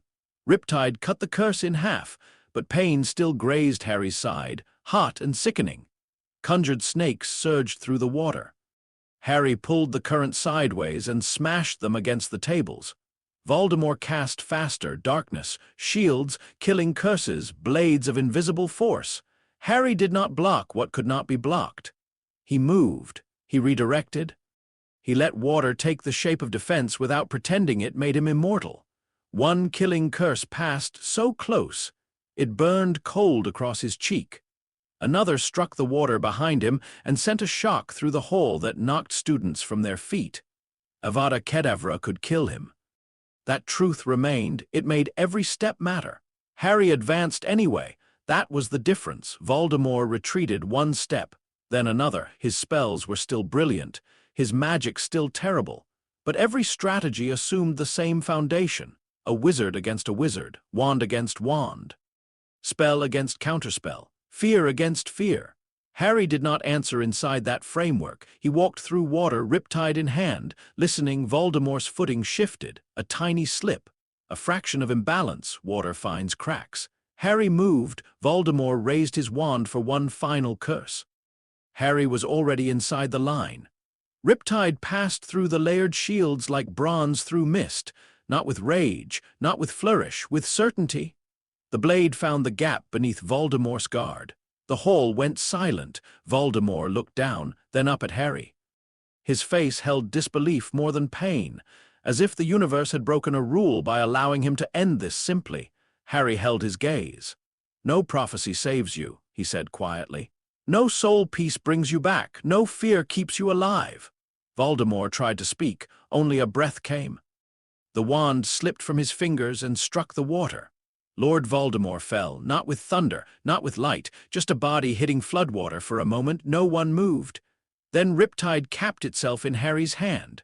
The sword became a pen. The water in the great hall stilled. It was over, not healed. Not fixed, not clean over. The sound that followed was not cheering at first. It was crying, relief too large to become celebration. People found each other. Mothers found children. Friends found friends. The injured were carried. The dead were named. Sirius reached Harry and pulled him into his arms without asking. Harry held on. Ron stood with Hermione nearby, both soaked, bruised, alive.